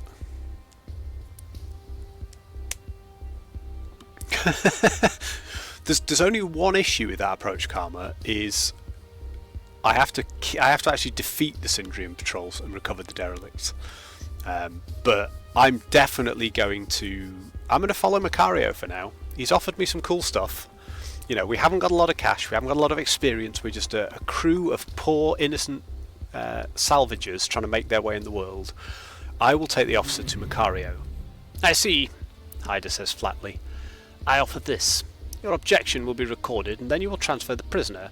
I will assume responsibility for the question of jurisdiction. This will fulfill your obligation, and leave the matter to the law of the Syndrian Diktat. I think if we insist, they're going to try and fight us. I'm not giving you the prisoner, I don't care. Now then, I believe our business is concluded for the present, she says. Tell Macario, she spits the name out like a piece of rotten fruit, that my loyalty to the Supreme Executor is unquestionable, and that I shall be making a report of this waste of naval resources to my superior. Ooh, there's just one more thing. We're going to play a bit of a Columbo on her. She pauses as she reaches towards the comm shutoff. What is it, Captain? Macario is right about one thing at least. Hyder is not difficult to read. She doesn't trust you, she doesn't like you. She thinks you're working for Macario, or at least working to be on his level. At least your position is clear. So we can say with Philip Andrada as good as gone, who are you loyal to now? Your superior is incapacitated in a clinic on Syndria, so who do you report to? Why does the Deputy Star Marshal of the Syndrian Diktat need to smuggle weapons, or just glory to the Syndrian Diktat? I think question number 3. Hyder smoothly hits the privacy field switch, blinks, then faces you. The details of military arms procurement by the Syndrian Diktat Navy is a matter of polity security, Hyder says, with a flat yet somehow seething affect. It is not the business of an outsider or meddlesome worms like Macario. I have little patience for this, she says. Choose your words carefully. I'm going to say your superior is incapacitated in a clinic on Syndria, so who do you report to? It really is.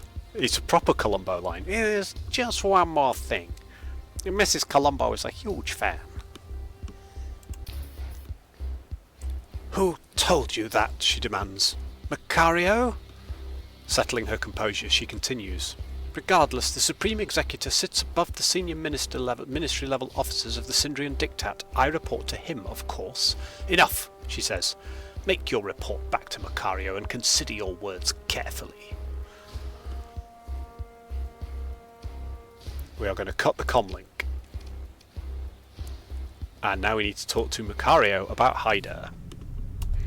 The first thing we need to do, we need to go to Syndria, which we are doing, but we're not going via the corona and the solar flares if we can help it. And we're going to look for some pilums before, because I want to try this auto-loading pilum strat.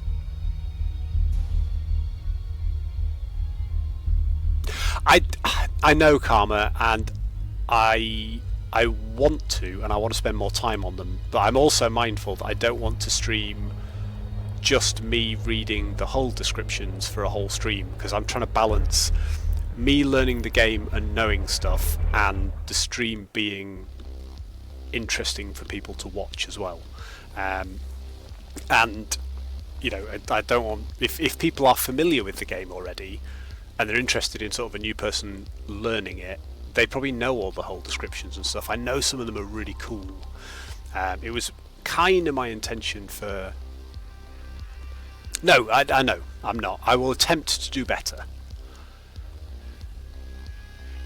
Right, we don't want to do this. We want to go to... oh no, we just open the comms directory, don't we? So your fleet approaches Syndria, the world's battered crust of cyclopean debris crisscrossed by kilometre-deep pits and chasms, is bombarded with intense radiation on the day side, so habitats and industrial facilities must be built deep beneath the surface. The population of Syndria is concentrated in a handful of hive cities where living conditions, for most, are poor and civil law harsh. A desperate underclass lives beneath those who are lucky enough to have found positions in the state bureaucracy or militech incorporates.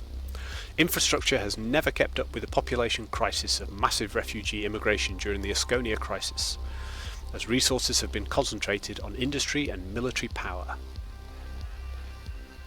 Your fleet transmits identification codes via the transponder, and you are soon granted docking clearance. Yeah, I see what you mean. Much like using the auto fit as a guide for the types of balanced ways you can fit the ship, not as a default way to fit them, but as a way to look at them. Also reading the descriptions would be helpful. Oh, come on, Darkshire, give it to me. Welcome on in, buddy. It's good to see you. It's been a while.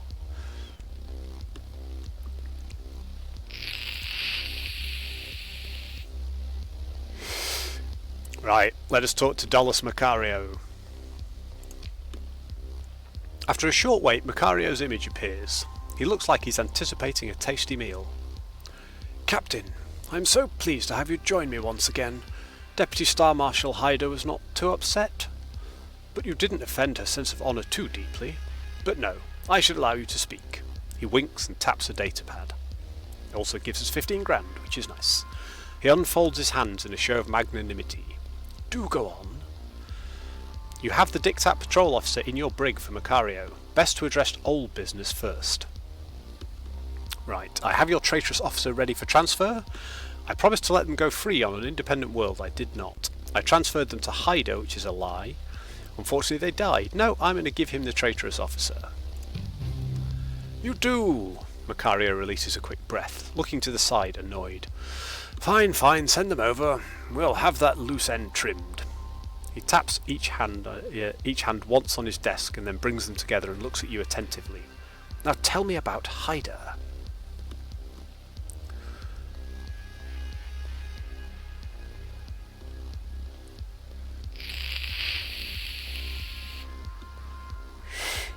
Genius. Helicopter. That's a good name for one of our ships. She hates you. Yes, Macario says, I know that already. She says that half the operations you authorise are treasonous. Only half, Macario feigns surprise. How charitable. She called you a meddlesome worm. Macario's eyebrows raised just a little, like he's just a tiny bit impressed by that one. Just being thorough? Well, of course, he drums his fingers impatiently. That's all I have to say. Oh dear, well we were supposed to sort of give her that prisoner back as a bargaining chip, weren't we? And I forgot. I must admit, you've underwhelmed me, Captain. Macario leans back, hands held together, eyes on you.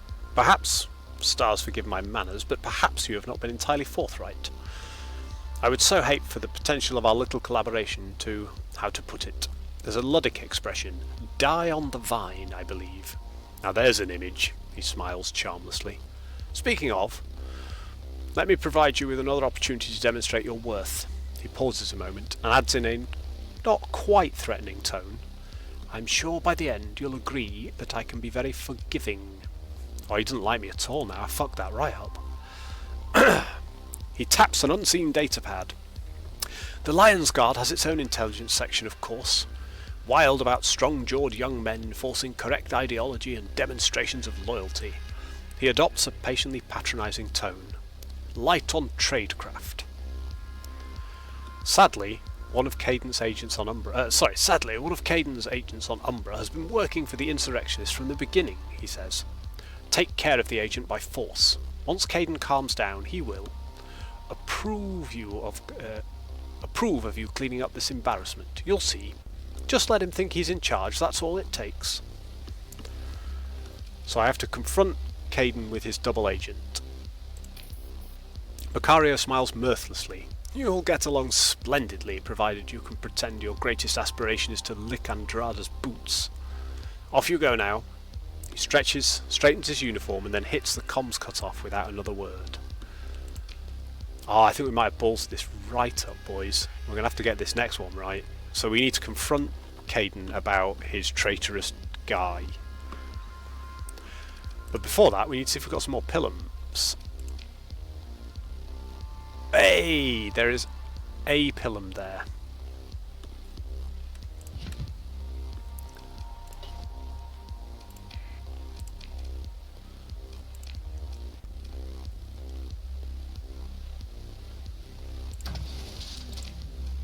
Oh, I thought we already had one. And we just bought the only one. Now we've got to fly back and get the other one. The other one was obviously in the shop. I thought we had it already. Oh no, did I buy... Oh, did I buy a heavy pilum then? Am I not paying attention at all? Did I buy a large weapon mount pilum? Rubbish. What a moron. Oh well, I've got one now. I just like big weapons, but yes, I bought a freaking giant pilum catapult, not the MRM. Oh well. But we don't have any anywhere else.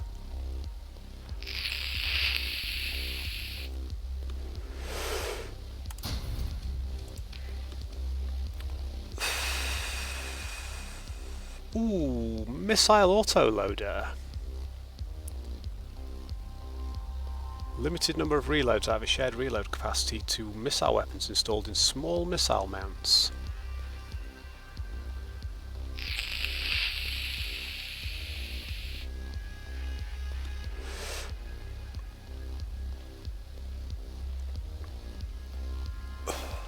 I'm paying as much attention as I ever do, Karma. Like, you know what I'm like. I get excited about stuff and I go, oh, there's the pilum we were looking for, and I buy it and then go, no, that wasn't the pilum we were looking for, that's a much bigger one. I don't have the experience with the game, and therefore I still don't know what I'm looking at in terms of the icons, in terms of the stuff. And what I'm trying to do is play too fast. I'm trying to play at a pace that will be interesting for people who are watching, and that is detrimental to my game, so I need to slow down. This is not the pilum you're looking for. Move along. I don't care about you. I want to go black market if I'm going to buy supplies. Right. So now we need to extract the double agent from Umbra. and it's controlled by the pirates. Right, and we know the pirate fleet on Umbra gave us a pretty big trouncing last time.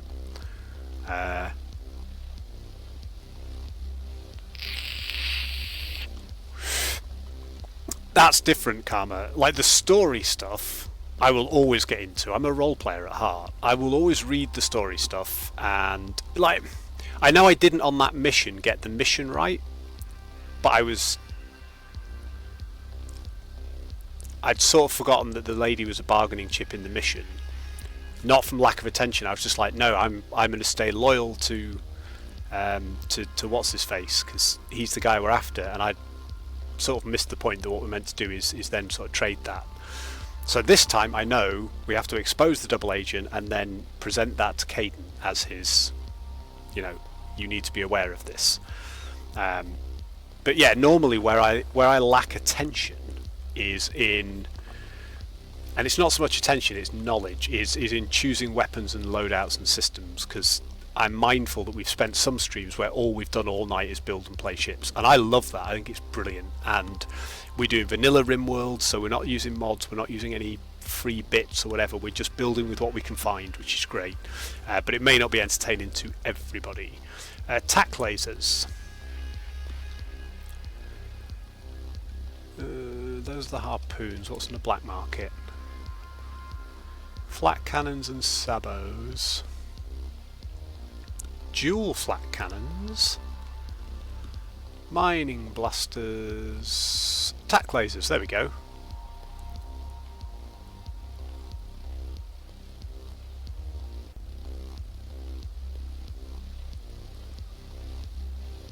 So it's a beam weapon.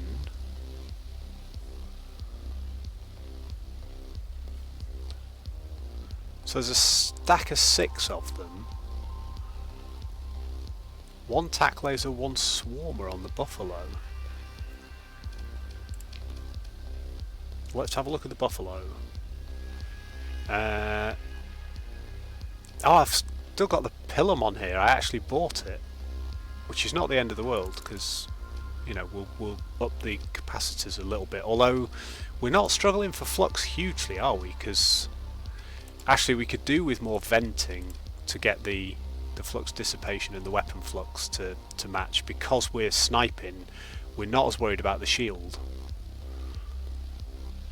I think. Who knows? I'm trying. Buffalo. Of course, because we've got the 2 mounts on the Buffalo, haven't we? So instead of having the little PD lasers, we can have tack lasers on there.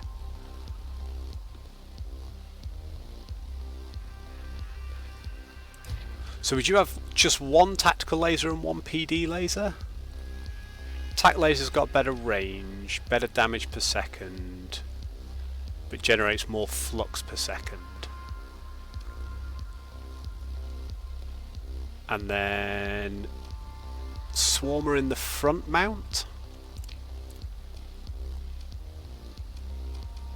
Do we have any swarmers here? Yes, we got swarmer smalls. We don't have any medium swarmers for the medium mount. Or are we talking about swarmers on all the small mounts? So the swarmers are... Oh, I see. So basically it's like a...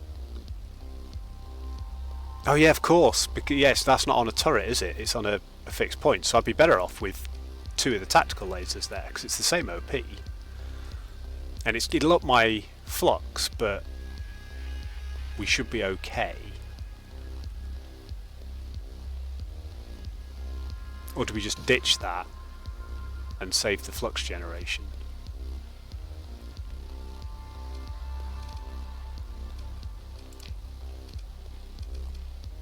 So what are the swarmers are basically good for frigates and fighters. So the lasers and the swarmers together would make the Buffalo a bit of a small craft annihilator. I'm always missing the point, Karma.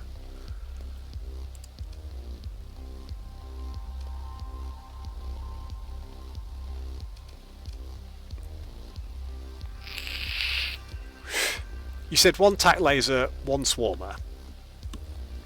So there aren't any medium swarmer launchers available. So would we wait until we've got a medium swarmer launcher and put it on?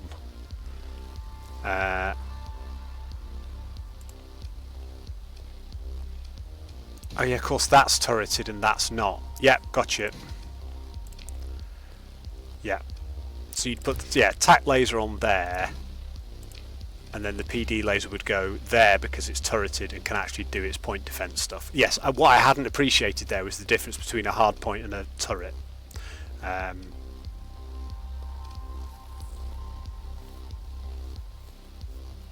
Yeah, I got those two the wrong way around. So, what would you say about the swarmers? Are you thinking like?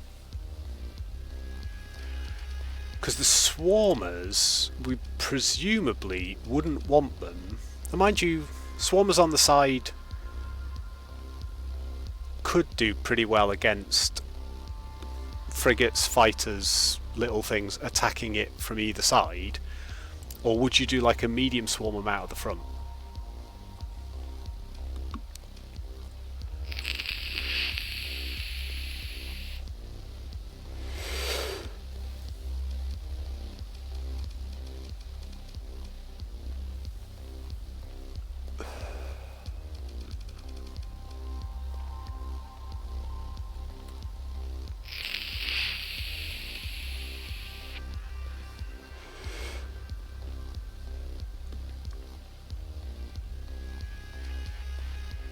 Left rear sabo with the swarmer, okay.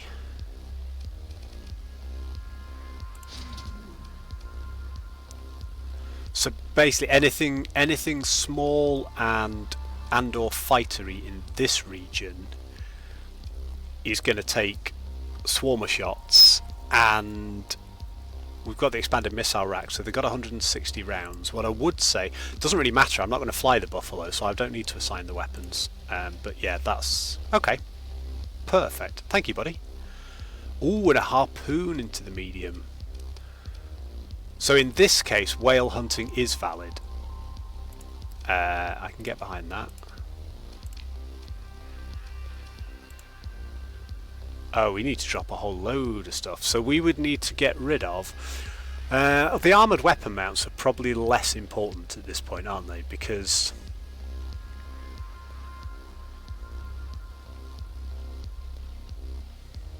I mean, it gives me the 25% and it gives me the durability of weapons, and we've not got a shield, so that helps. The expanded missile racks are useful because we've got so many missile launchers. But we need to make a lot of headroom. We need to make 4 points actually, don't we? So we can just do that and then we can just put the harpoon in. So the harpoon MRM pod is going to give us... yeah, I was sort of thinking that as well. We've not got enough sort of useful ballistic stuff. It's fine. So some big old harpoons, and then we've actually got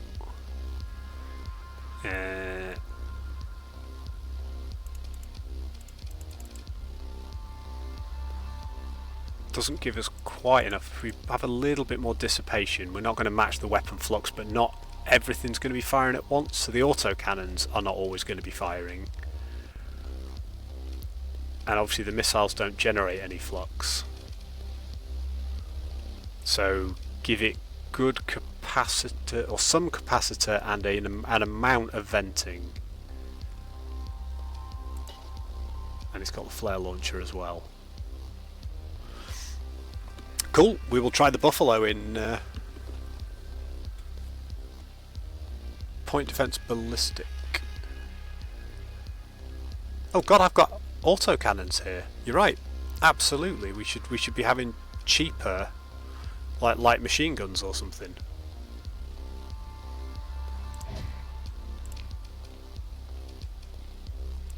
Protect the thing from oncoming threats.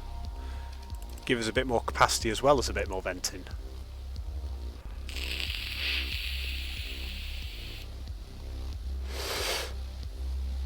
And then we can sort of stay in heavy engagement and fight out later on. I like it. Thank you, buddy.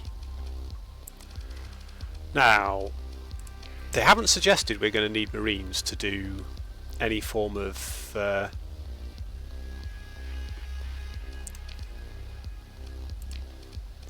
let's have a look.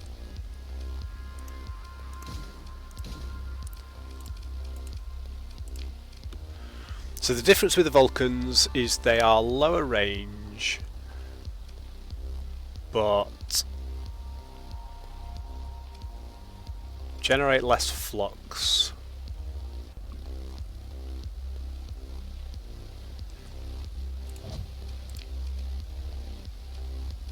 Have we got any more Vulcans we can buy? No. Oh yeah, you're right. That's exactly where all the flux was coming from. So we go Vulcans, and LMG's not generating too much. We haven't got another Vulcan at the moment, either around or available. But then we've also got the Swarmer from here, so maybe we don't need it. Hull is very chunky, so reinforced hull would be reinforced bulkheads 40%. I think that's going to be a bit of a squeeze, unless we could take off the heavy armour and just go with hull defence instead, or blast doors, which would give us 20% hull and the fewer casualties. Yeah, reinforced bulkheads. So we drop a lot of armour, but we would gain about 1,000 hull.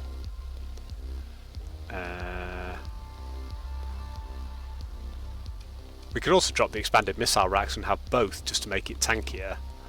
What have we got? We've got... That's got 12 shots, that's only got 3, that's only got 3, that's got 80. So maybe the expanded missile racks, mind you, if we run out of missiles we've got very little left to do anything, haven't we?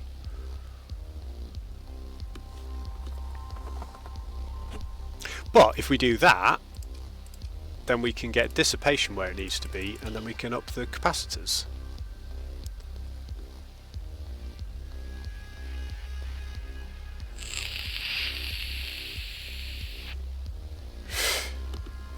Yeah, I pulled off the heavy armour because I figured 1,000 hull was going to serve us more nicely than 300 armour.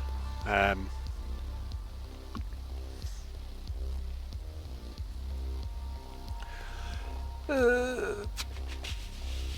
can sort of see why we wouldn't need caps. Do we not need some vents so that we're not... I mean, I suppose we're only going to be soft fluxing out if we max out on the weapons. So on that basis, we could almost fit... We could fit blast doors as well, so we're going to take a lot of hull damage because we haven't got a lot of armour and we've got no shield. And it'll give us another 20% hull, so that's probably worth having.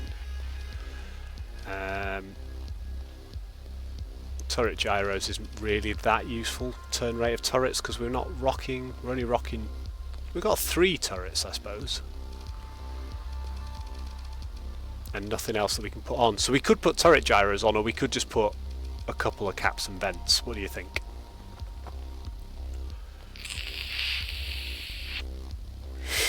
And then after this we are going to go and free the beast. We're going to go and get this dude from the planet, and we're going to take him to Caden and see what happens.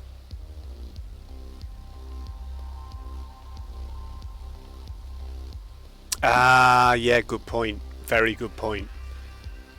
Yes, that's sort of weapon flux per second if everything is firing all the time, but actually it most of the time isn't because your PD weapons aren't.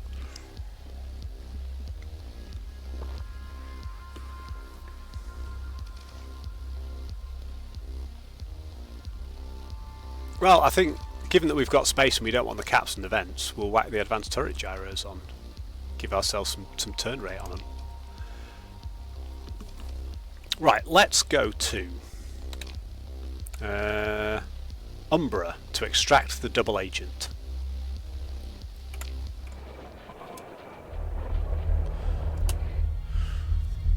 Sindria, capital of the Sindrian Diktat, home to millions of citizens living in underground hive cities. A century of mining has wormed through the crust of Sindria, while recent autarky programs have fostered a crude base of heavy industry.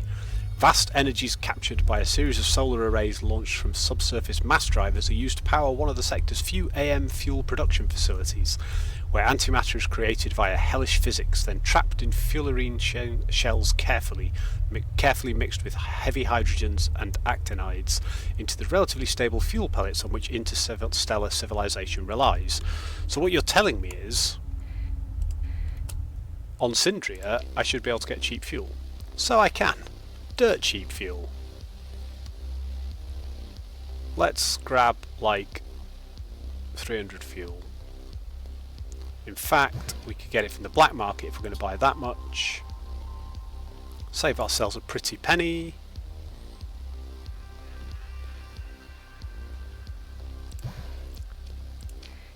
Yeah, I think heavy armour did work. But heavy armour's like 15 OP, so we were going to really struggle to squeeze everything in. We'd have to ditch... I mean, we could ditch the expanded missile racks and the turret gyros and get the heavy armour on as well. But then we leave ourselves dry pretty quickly on 50% of our weapons. Because everything's got limited ammo.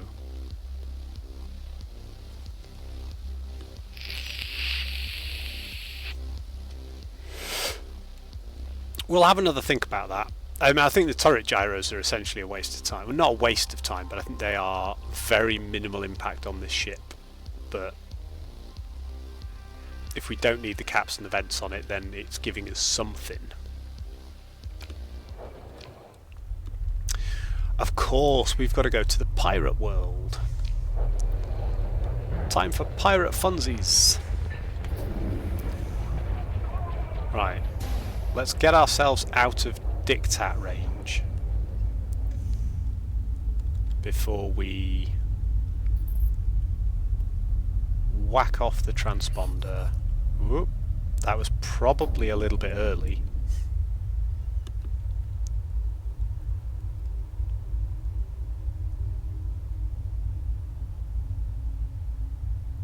Now there's a there's a lot of nasty pirate fleets around here. Oh, they're coming for us. Get to there first.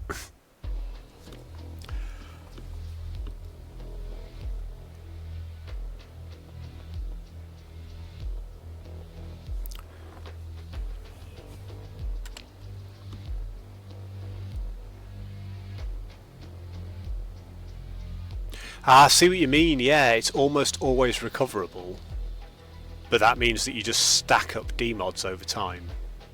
We are going to go for hull restoration as our next, no, not next, one after next skill. So that can help us with the D-mods, but it ain't going to fix everything. So yeah, I sort of see reinforced bulkheads as like, oh, you get the ship back. Great, what's the downside? But Grandfisher, welcome on in. Thank you very much for joining the chat. And yes, Karma is basically guiding me through this game. I am learning slowly under his grand tutelage, both here and on our Discord, where he is being unbelievably helpful to all of us new Starsector players. Nice. I suppose months pass quite quickly, Tinmas, once you actually start flying around and doing stuff. Particularly if you're not constantly bouncing around trying to stream things. But yeah, Grandfisher, welcome on in.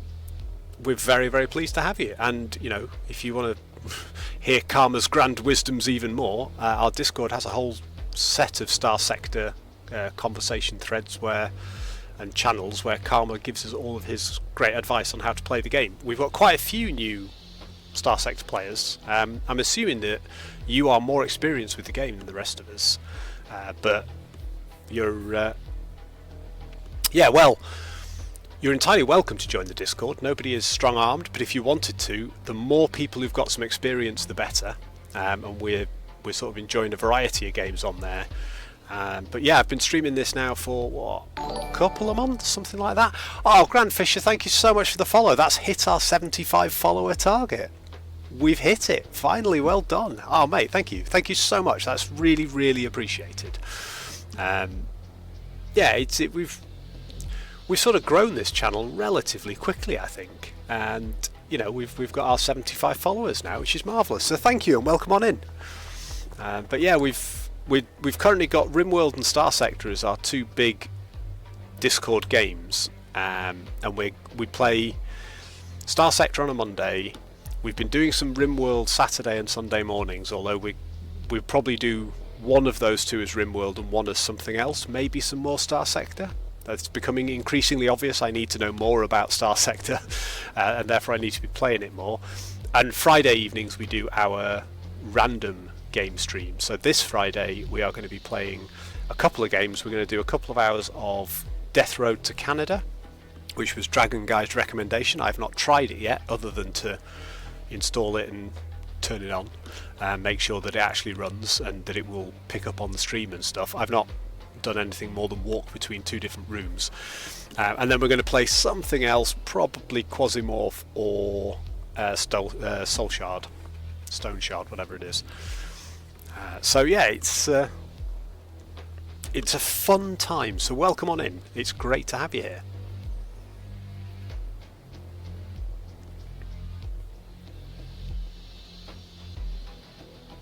Yeah, that's it. You know, once a week is not enough. Well, I was playing loads of it off stream, but then you said that I shouldn't be playing it off stream. But we'll not go through that argument again. I'm only kidding. But yes, you're right.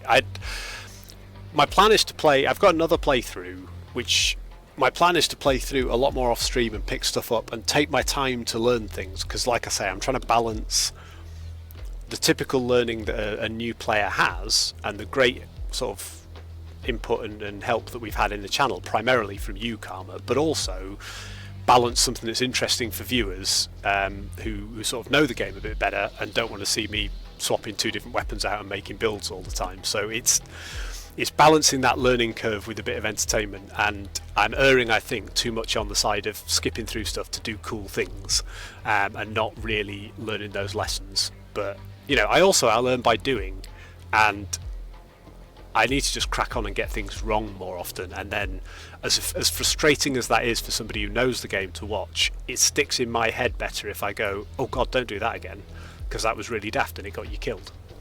Right, as your fleet approaches Umbra. Far from Asconia's primary, Umbra is a frozen world of methane and ammonia where water ice is like rock and may be found in mountainous outcroppings and boulders. A thin atmosphere of volatiles is formed on the starward side of the planet, only to freeze again on the dark side. Most craters are filled in over time as this snow is deposited. There is some mining of heavier materials from the poor rocky mantle buried many kilometres beneath the glacial crust. Habitats are burrowed deeply. Life on Umbra is harsh, and few would willingly choose to live here permanently. A trickle of idealistic out-of-system volunteers brings much needed hope and essential supplies. Your fleet goes into orbit around Umbra. The local port authority seems to take no issue with the explanation for why your transponder regrettably can't be turned on. Pirate scum. We're going to prepare a raid to extract Caden's agent, and this, I think, is where we're going to wish we'd bought more Marines. Macario's file is highly detailed.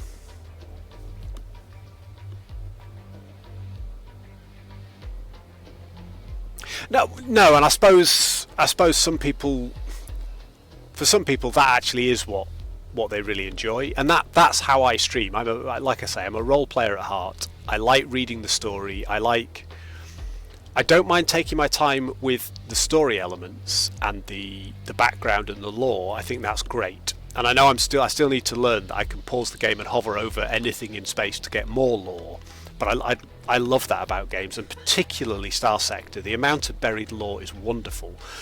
And, you know, if people come to my stream and don't like the fact that I read all the lore and do stupid voices, then, you know, my stream may not be for them. But I can also see why people wouldn't want me in the fitting screen all day, every day. You know, I need to learn it, but there needs to be a balance. But the story stuff is going nowhere. Yeah, that's true, Karma. Yeah, that is true. Yeah, my one transferable life skill, Dragon, is I can read and I can do very, very bad accents that waver and change each time I say something. So I apply those as hard as I can to the channel wherever I can. Macario's file is highly detailed. It's clear that Syndrian Dictat Intelligence has had sources embedded in both the Umbran ARC, anti-affiliated insurrectionists, as well as the Lions Guard for quite some time. The double agents' key locations are clearly described, though their schedule is erratic. A clean capture will involve multiple simultaneous strikes at insurrection bunkers. At some point, the op will definitely go hot. Sometimes a job simply requires making a bit of a mess.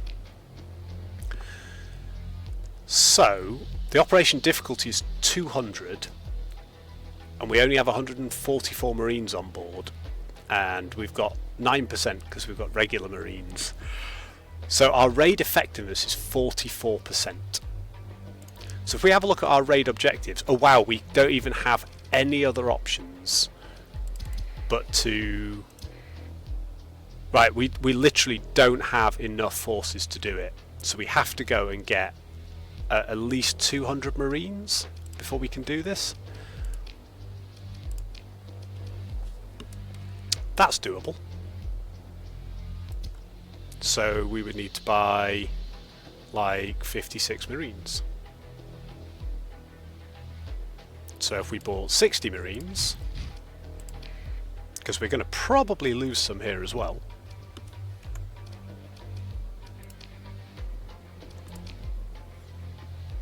Oh, we're only 52% effectiveness.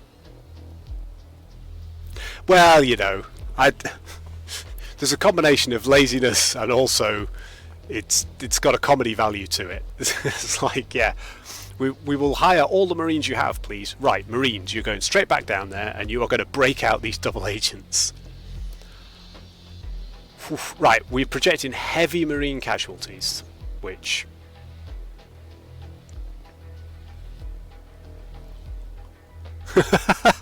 Hi, Bill. Long time no... Ah! Yeah, I do think more Marines could give us a better chance. We could buy even more from them. They haven't got many more. But we got another 53, so if we bought them all... I want to see how the stats change anyway.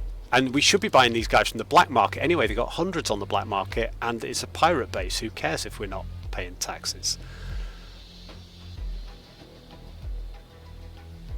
If we bought...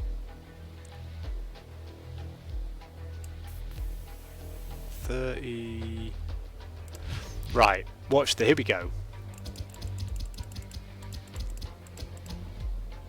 So if we had 300 Marines,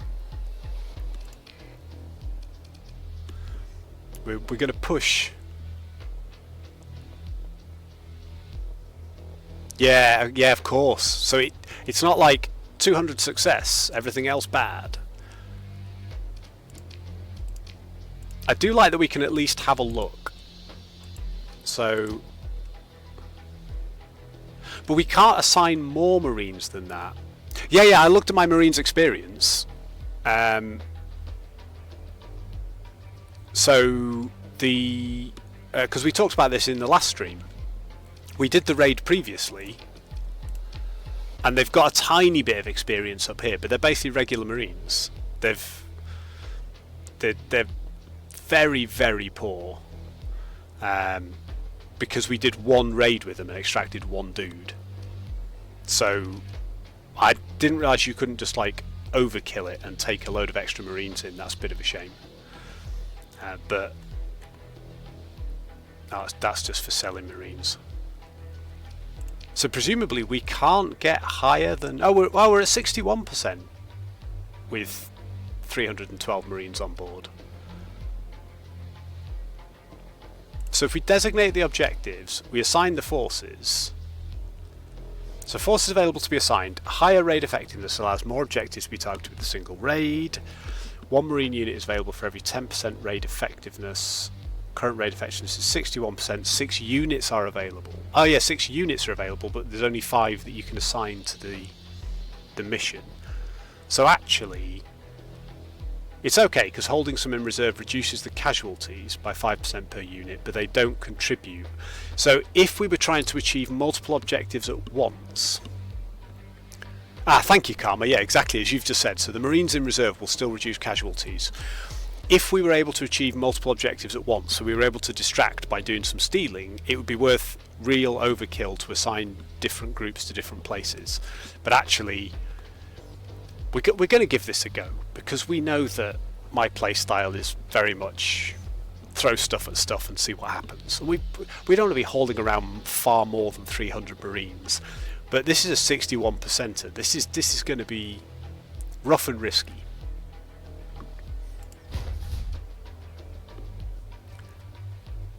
The Marine Commander submits a plan for your approval. Losses during this operation are projected to be heavy. There are a total of 300 Marines in your fleet. The objective is to capture the Lions Guard double agent.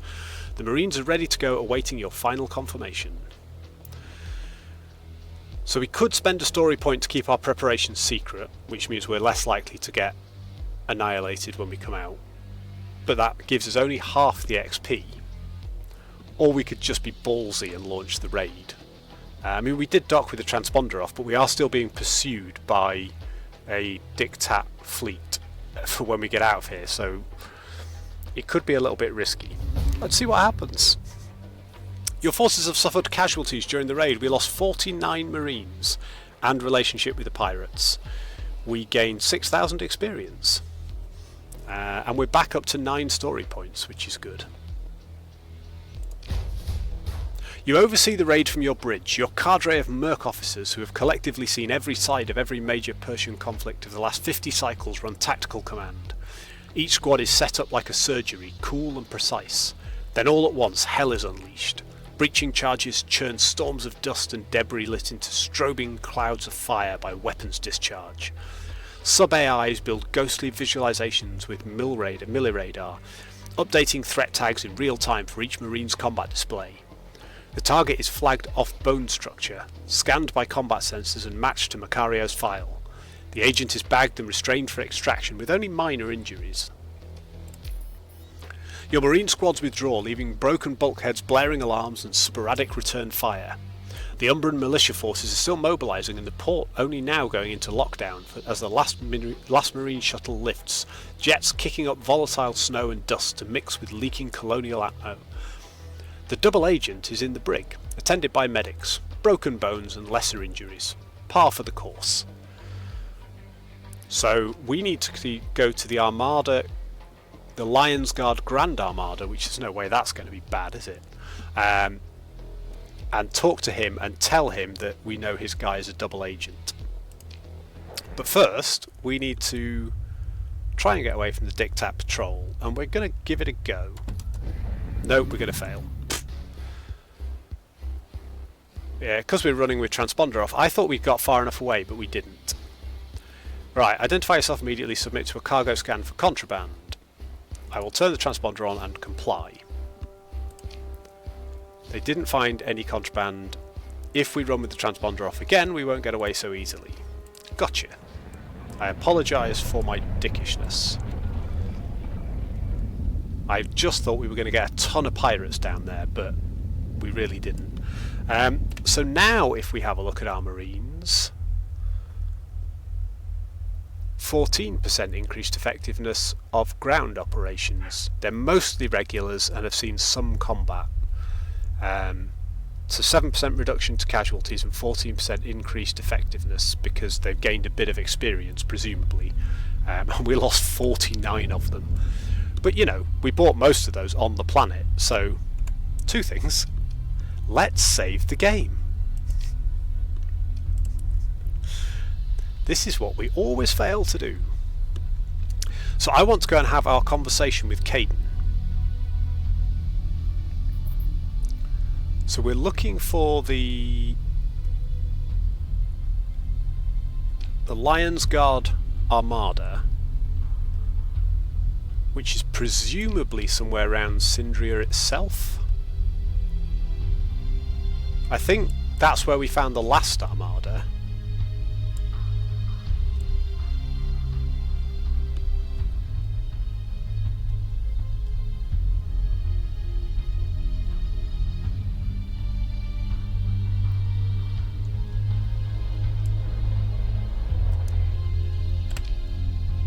Good question. I No, it's a minus 7% reduction to marine casualties. I assume it means 7% fewer marine casualties, and it's just the wording, but I'm not sure actually. Somebody more knowledgeable can tell me. Grand Fisher and Karma probably know the answer to that. I think that's probably an issue of semantics, but aha! I see a likely fleet. Lions Guard Grand Armada. Oh, we can totally take them. They've only got a command and control battle station. They're aware of identity because our fleet transponder is turned on. Let's open a comlink. Horatio Caden, Grand High Deputy Executor of the Sindrian Diktat, appears before you, looking satisfied with himself. Independent Fleet Captain, he roars, standing. You have crossed the will of the Supreme Executor. Looking down at the comms, his voice lowered and gravelly, Caden adopts a practiced pose of menace and authority. A grave error soon corrected. He turns as if you're not worth addressing. You have captured an asset pledged to my authority. Surrender them immediately, and I might contemplate leniency at the dictation of your punishment. So we need to tell him that his agent was a traitor working for the rebels, and that is what we're going to do. A bold accusation from spacer trash, Caden shouts, waving a fist. But then perhaps you have heard how I despise traitors to our glorious movement. You have chosen correctly, Spacer, to bring this alleged traitor to me. The swift sword of justice does not rest long in the Sindrian Diktat. He adjusts his uniform after all the exertion. Now, surrender this agent and I shall judge the situation and take appropriately decisive action.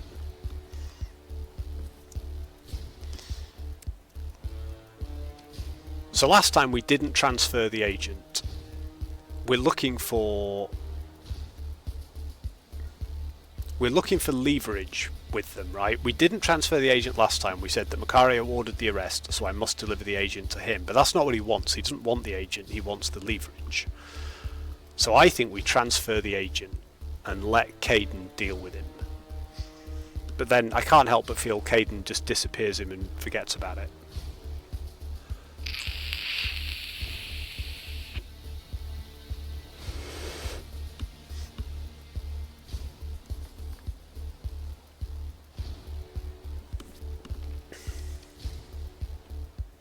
Let's send him the agent and see what he does.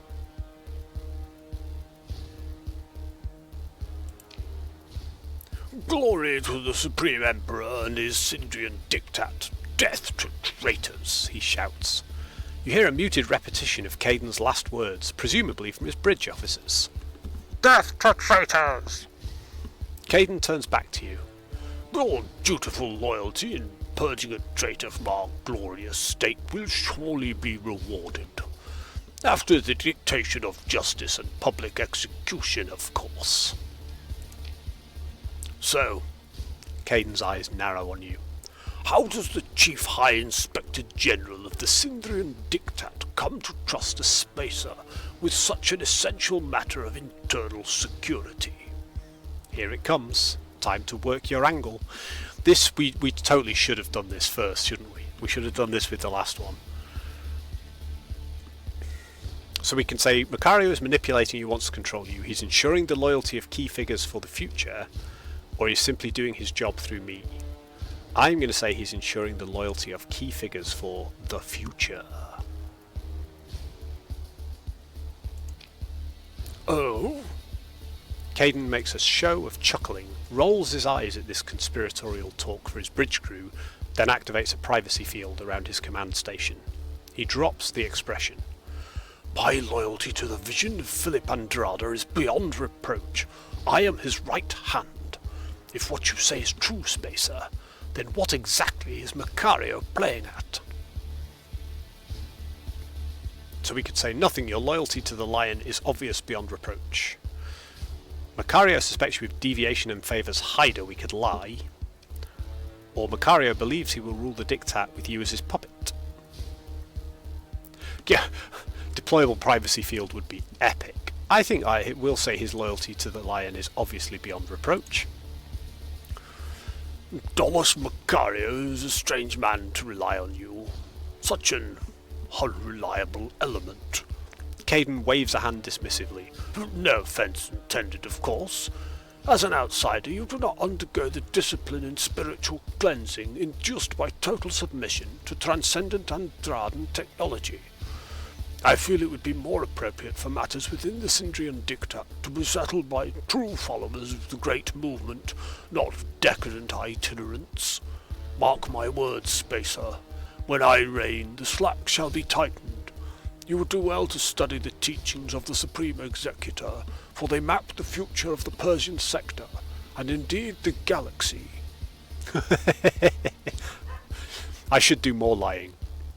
You seem pretty confident you will be the next Supreme Executor. Of course! Caden's eyes twitch, like he's trying to determine whether your comment contains subversive elements. Your ignorance is pitiable, Spacious, so I shall correct it. In our great tower of authority, Philip Andrada sits at the apex. He raises a hand, fingers pinched as if showing you a model. Beneath him is the High Guard Deputy Executor, myself, at the head of the personal guard of Philip Andrada, sworn to protect him in body and spirit, to uphold his transcendent Andaran ideology, to pursue traitors and their degenerate thoughts from the universe. I am, of course, the natural successor when the tragic day comes that Andrada passes into the infinite. He shall live, immortal in our hearts, our minds, and our glorious empire. So why are you channeling supplies away from Hyder's navy? I have reason to believe that Hyder intends to become Supreme Executor. We could lie about that, or just say glory to the Diktat. I want to know why he's channeling supplies away from Hyder's navy. A correction is required, Spacer.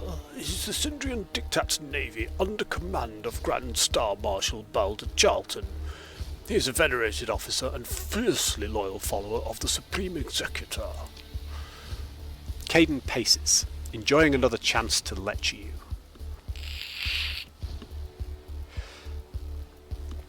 Few of the Grand Star Marshal's many virtues apply to Vice Star Marshal Hyder. However, she does not burn with passion for the Andradan ideology, as is fitting for senior officers in our glorious Syndrian Diktat.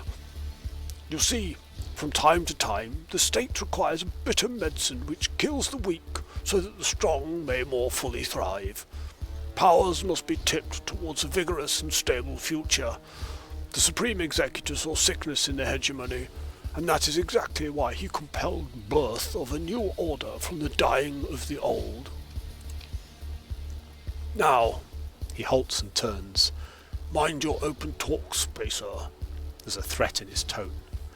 It could be considered support of terrorism, anti-Andradan sedition, and spreading malicious rumours to undermine legitimate authority, if, a smug smile grows, I were to judge it so.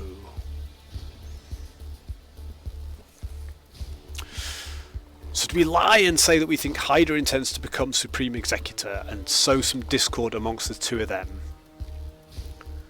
I can't quite remember. I know the plan was to scope out Caden and Hyder, but I can't remember whether we were meant to put pressure on them. But I never quite got whether we were supposed to kind of take them out, set them to infighting, let Macario take over, or whether we're to find out which is the true loyal one for Macario's sort of next government.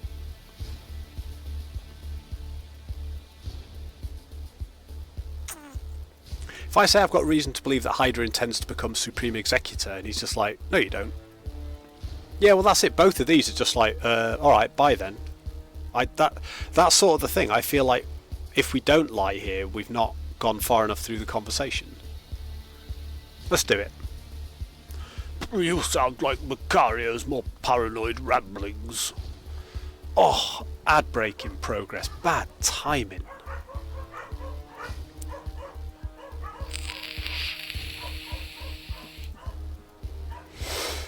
Well, for those of you that are here, we'll be waiting a minute or two. because I want to make sure the ads are finished for everybody before I go on any further in doing this.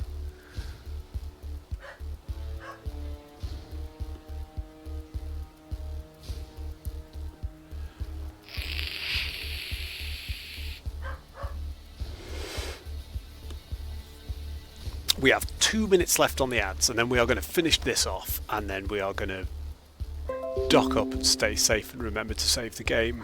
And who knows whether we've managed this or not. Oh, okay. We didn't have much option anyway. We're still glory to the Sindrian Diktat. Interesting.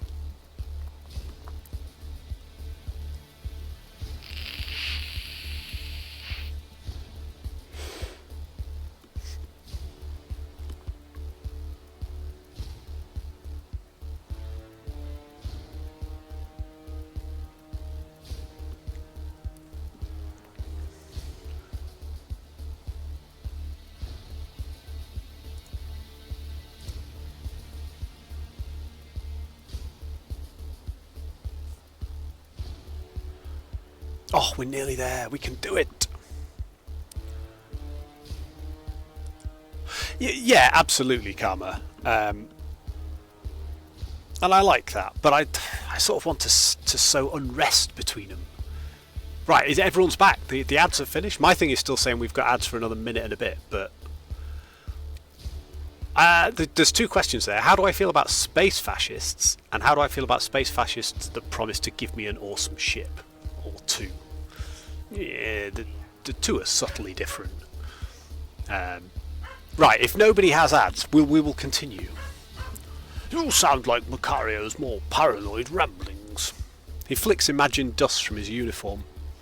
Hyder is a small woman of small vision. She sees only housekeeping of numbers and petty rules.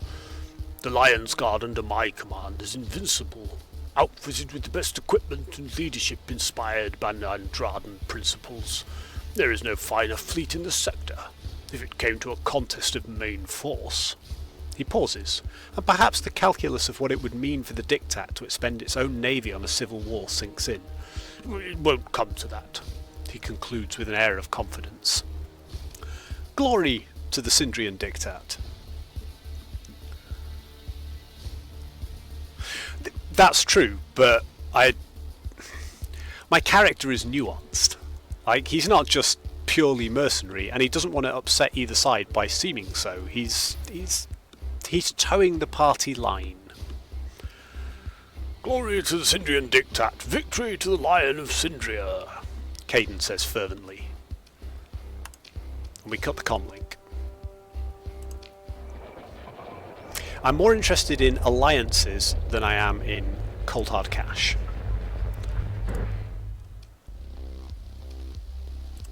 So let's have a little conversation with Macario. After a short wait, Macario appears before you. He looks hungry. What an interesting time you must have had on Umbra. But never mind that. Tell me, Captain, what was your impression of Horatio Caden? He adopts a superficially eager and receptive look, then raises a finger. Ah, before I forget, and taps a data pad. So we gain another 15k. Oh, I see. I meant to have paid attention to know whether he trusts you or not. He trusts you and have nothing to worry about. He trusts you, you have nothing to worry about. Lie. So that presumably is based on whether I actually believe that's true or not. So I decide whether I want to say that he trusts him or he doesn't trust him, and I get to decide whether I tell the truth or whether it's a lie, and whether I'm sowing discord.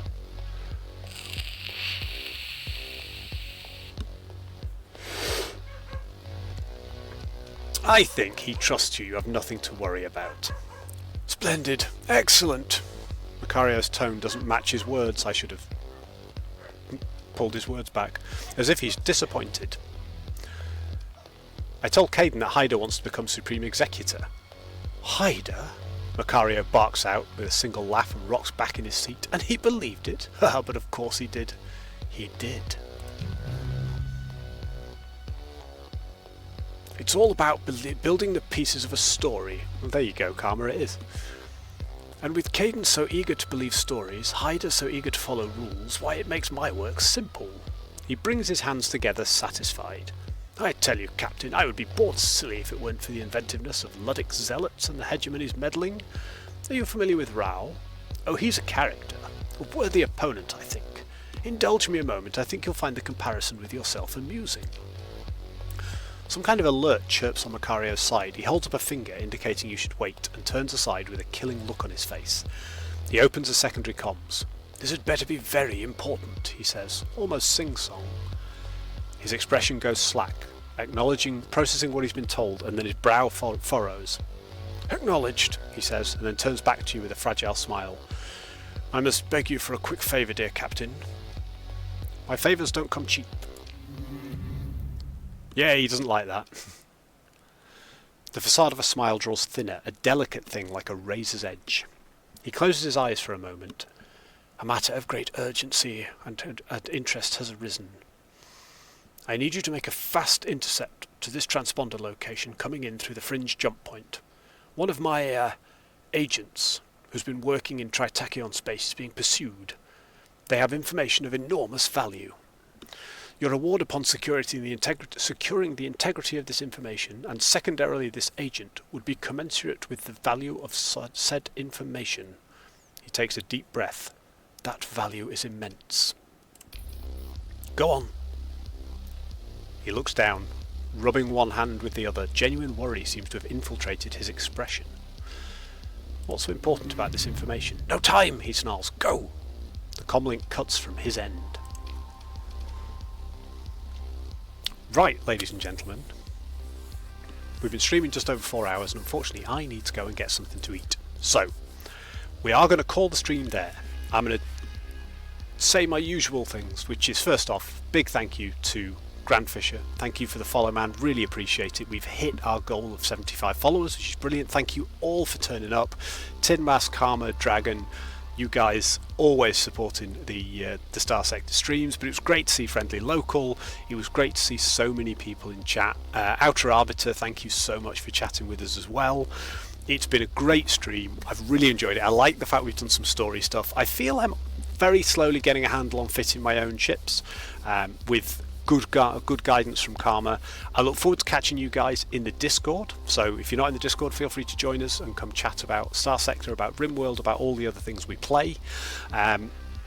I am going to do a very quick raid, as we tend to do, and again, I would really appreciate it if you stick around just until we've raided, because you know it helps out the channel we're raiding, but it also helps me out, and it exposes us to a bigger audience. So we're going to do that very, very quickly in just a second, and then we're logging off. We'll be back Friday with a 2 stream. We're going to have a split stream of Death Road to Canada, followed by either Quasimuff or Stone Shard. I'm not quite sure which. Possibly all 3 of them. We might do an hour and a half of all 3, who knows. But we're going to play some new games, and then we'll have our chill Saturday, Sunday morning streams over the weekend. So I really, really look forward to seeing you guys then. Thank you so much for joining me. As always, it's just brilliant. My favourite thing about streaming is being able to have you guys in chat and talk to, chat with you about the game, about our sort of plans for what we're doing, about things I don't understand, and just have the feedback. Or even just, the Saturday morning RimWorld stream, we talk for an hour about what our favourite foods were. So whatever it happens to be, it's always good to do it with a bit of company. So we're going to raid a little bit of Battle Brothers here, because it's it's sort of where we began in the growth of this channel. Thank you guys for being with me. Thank you for jumping on the raid with me and going about your evening, and I really look forward to seeing you all on Friday. Thank you very much.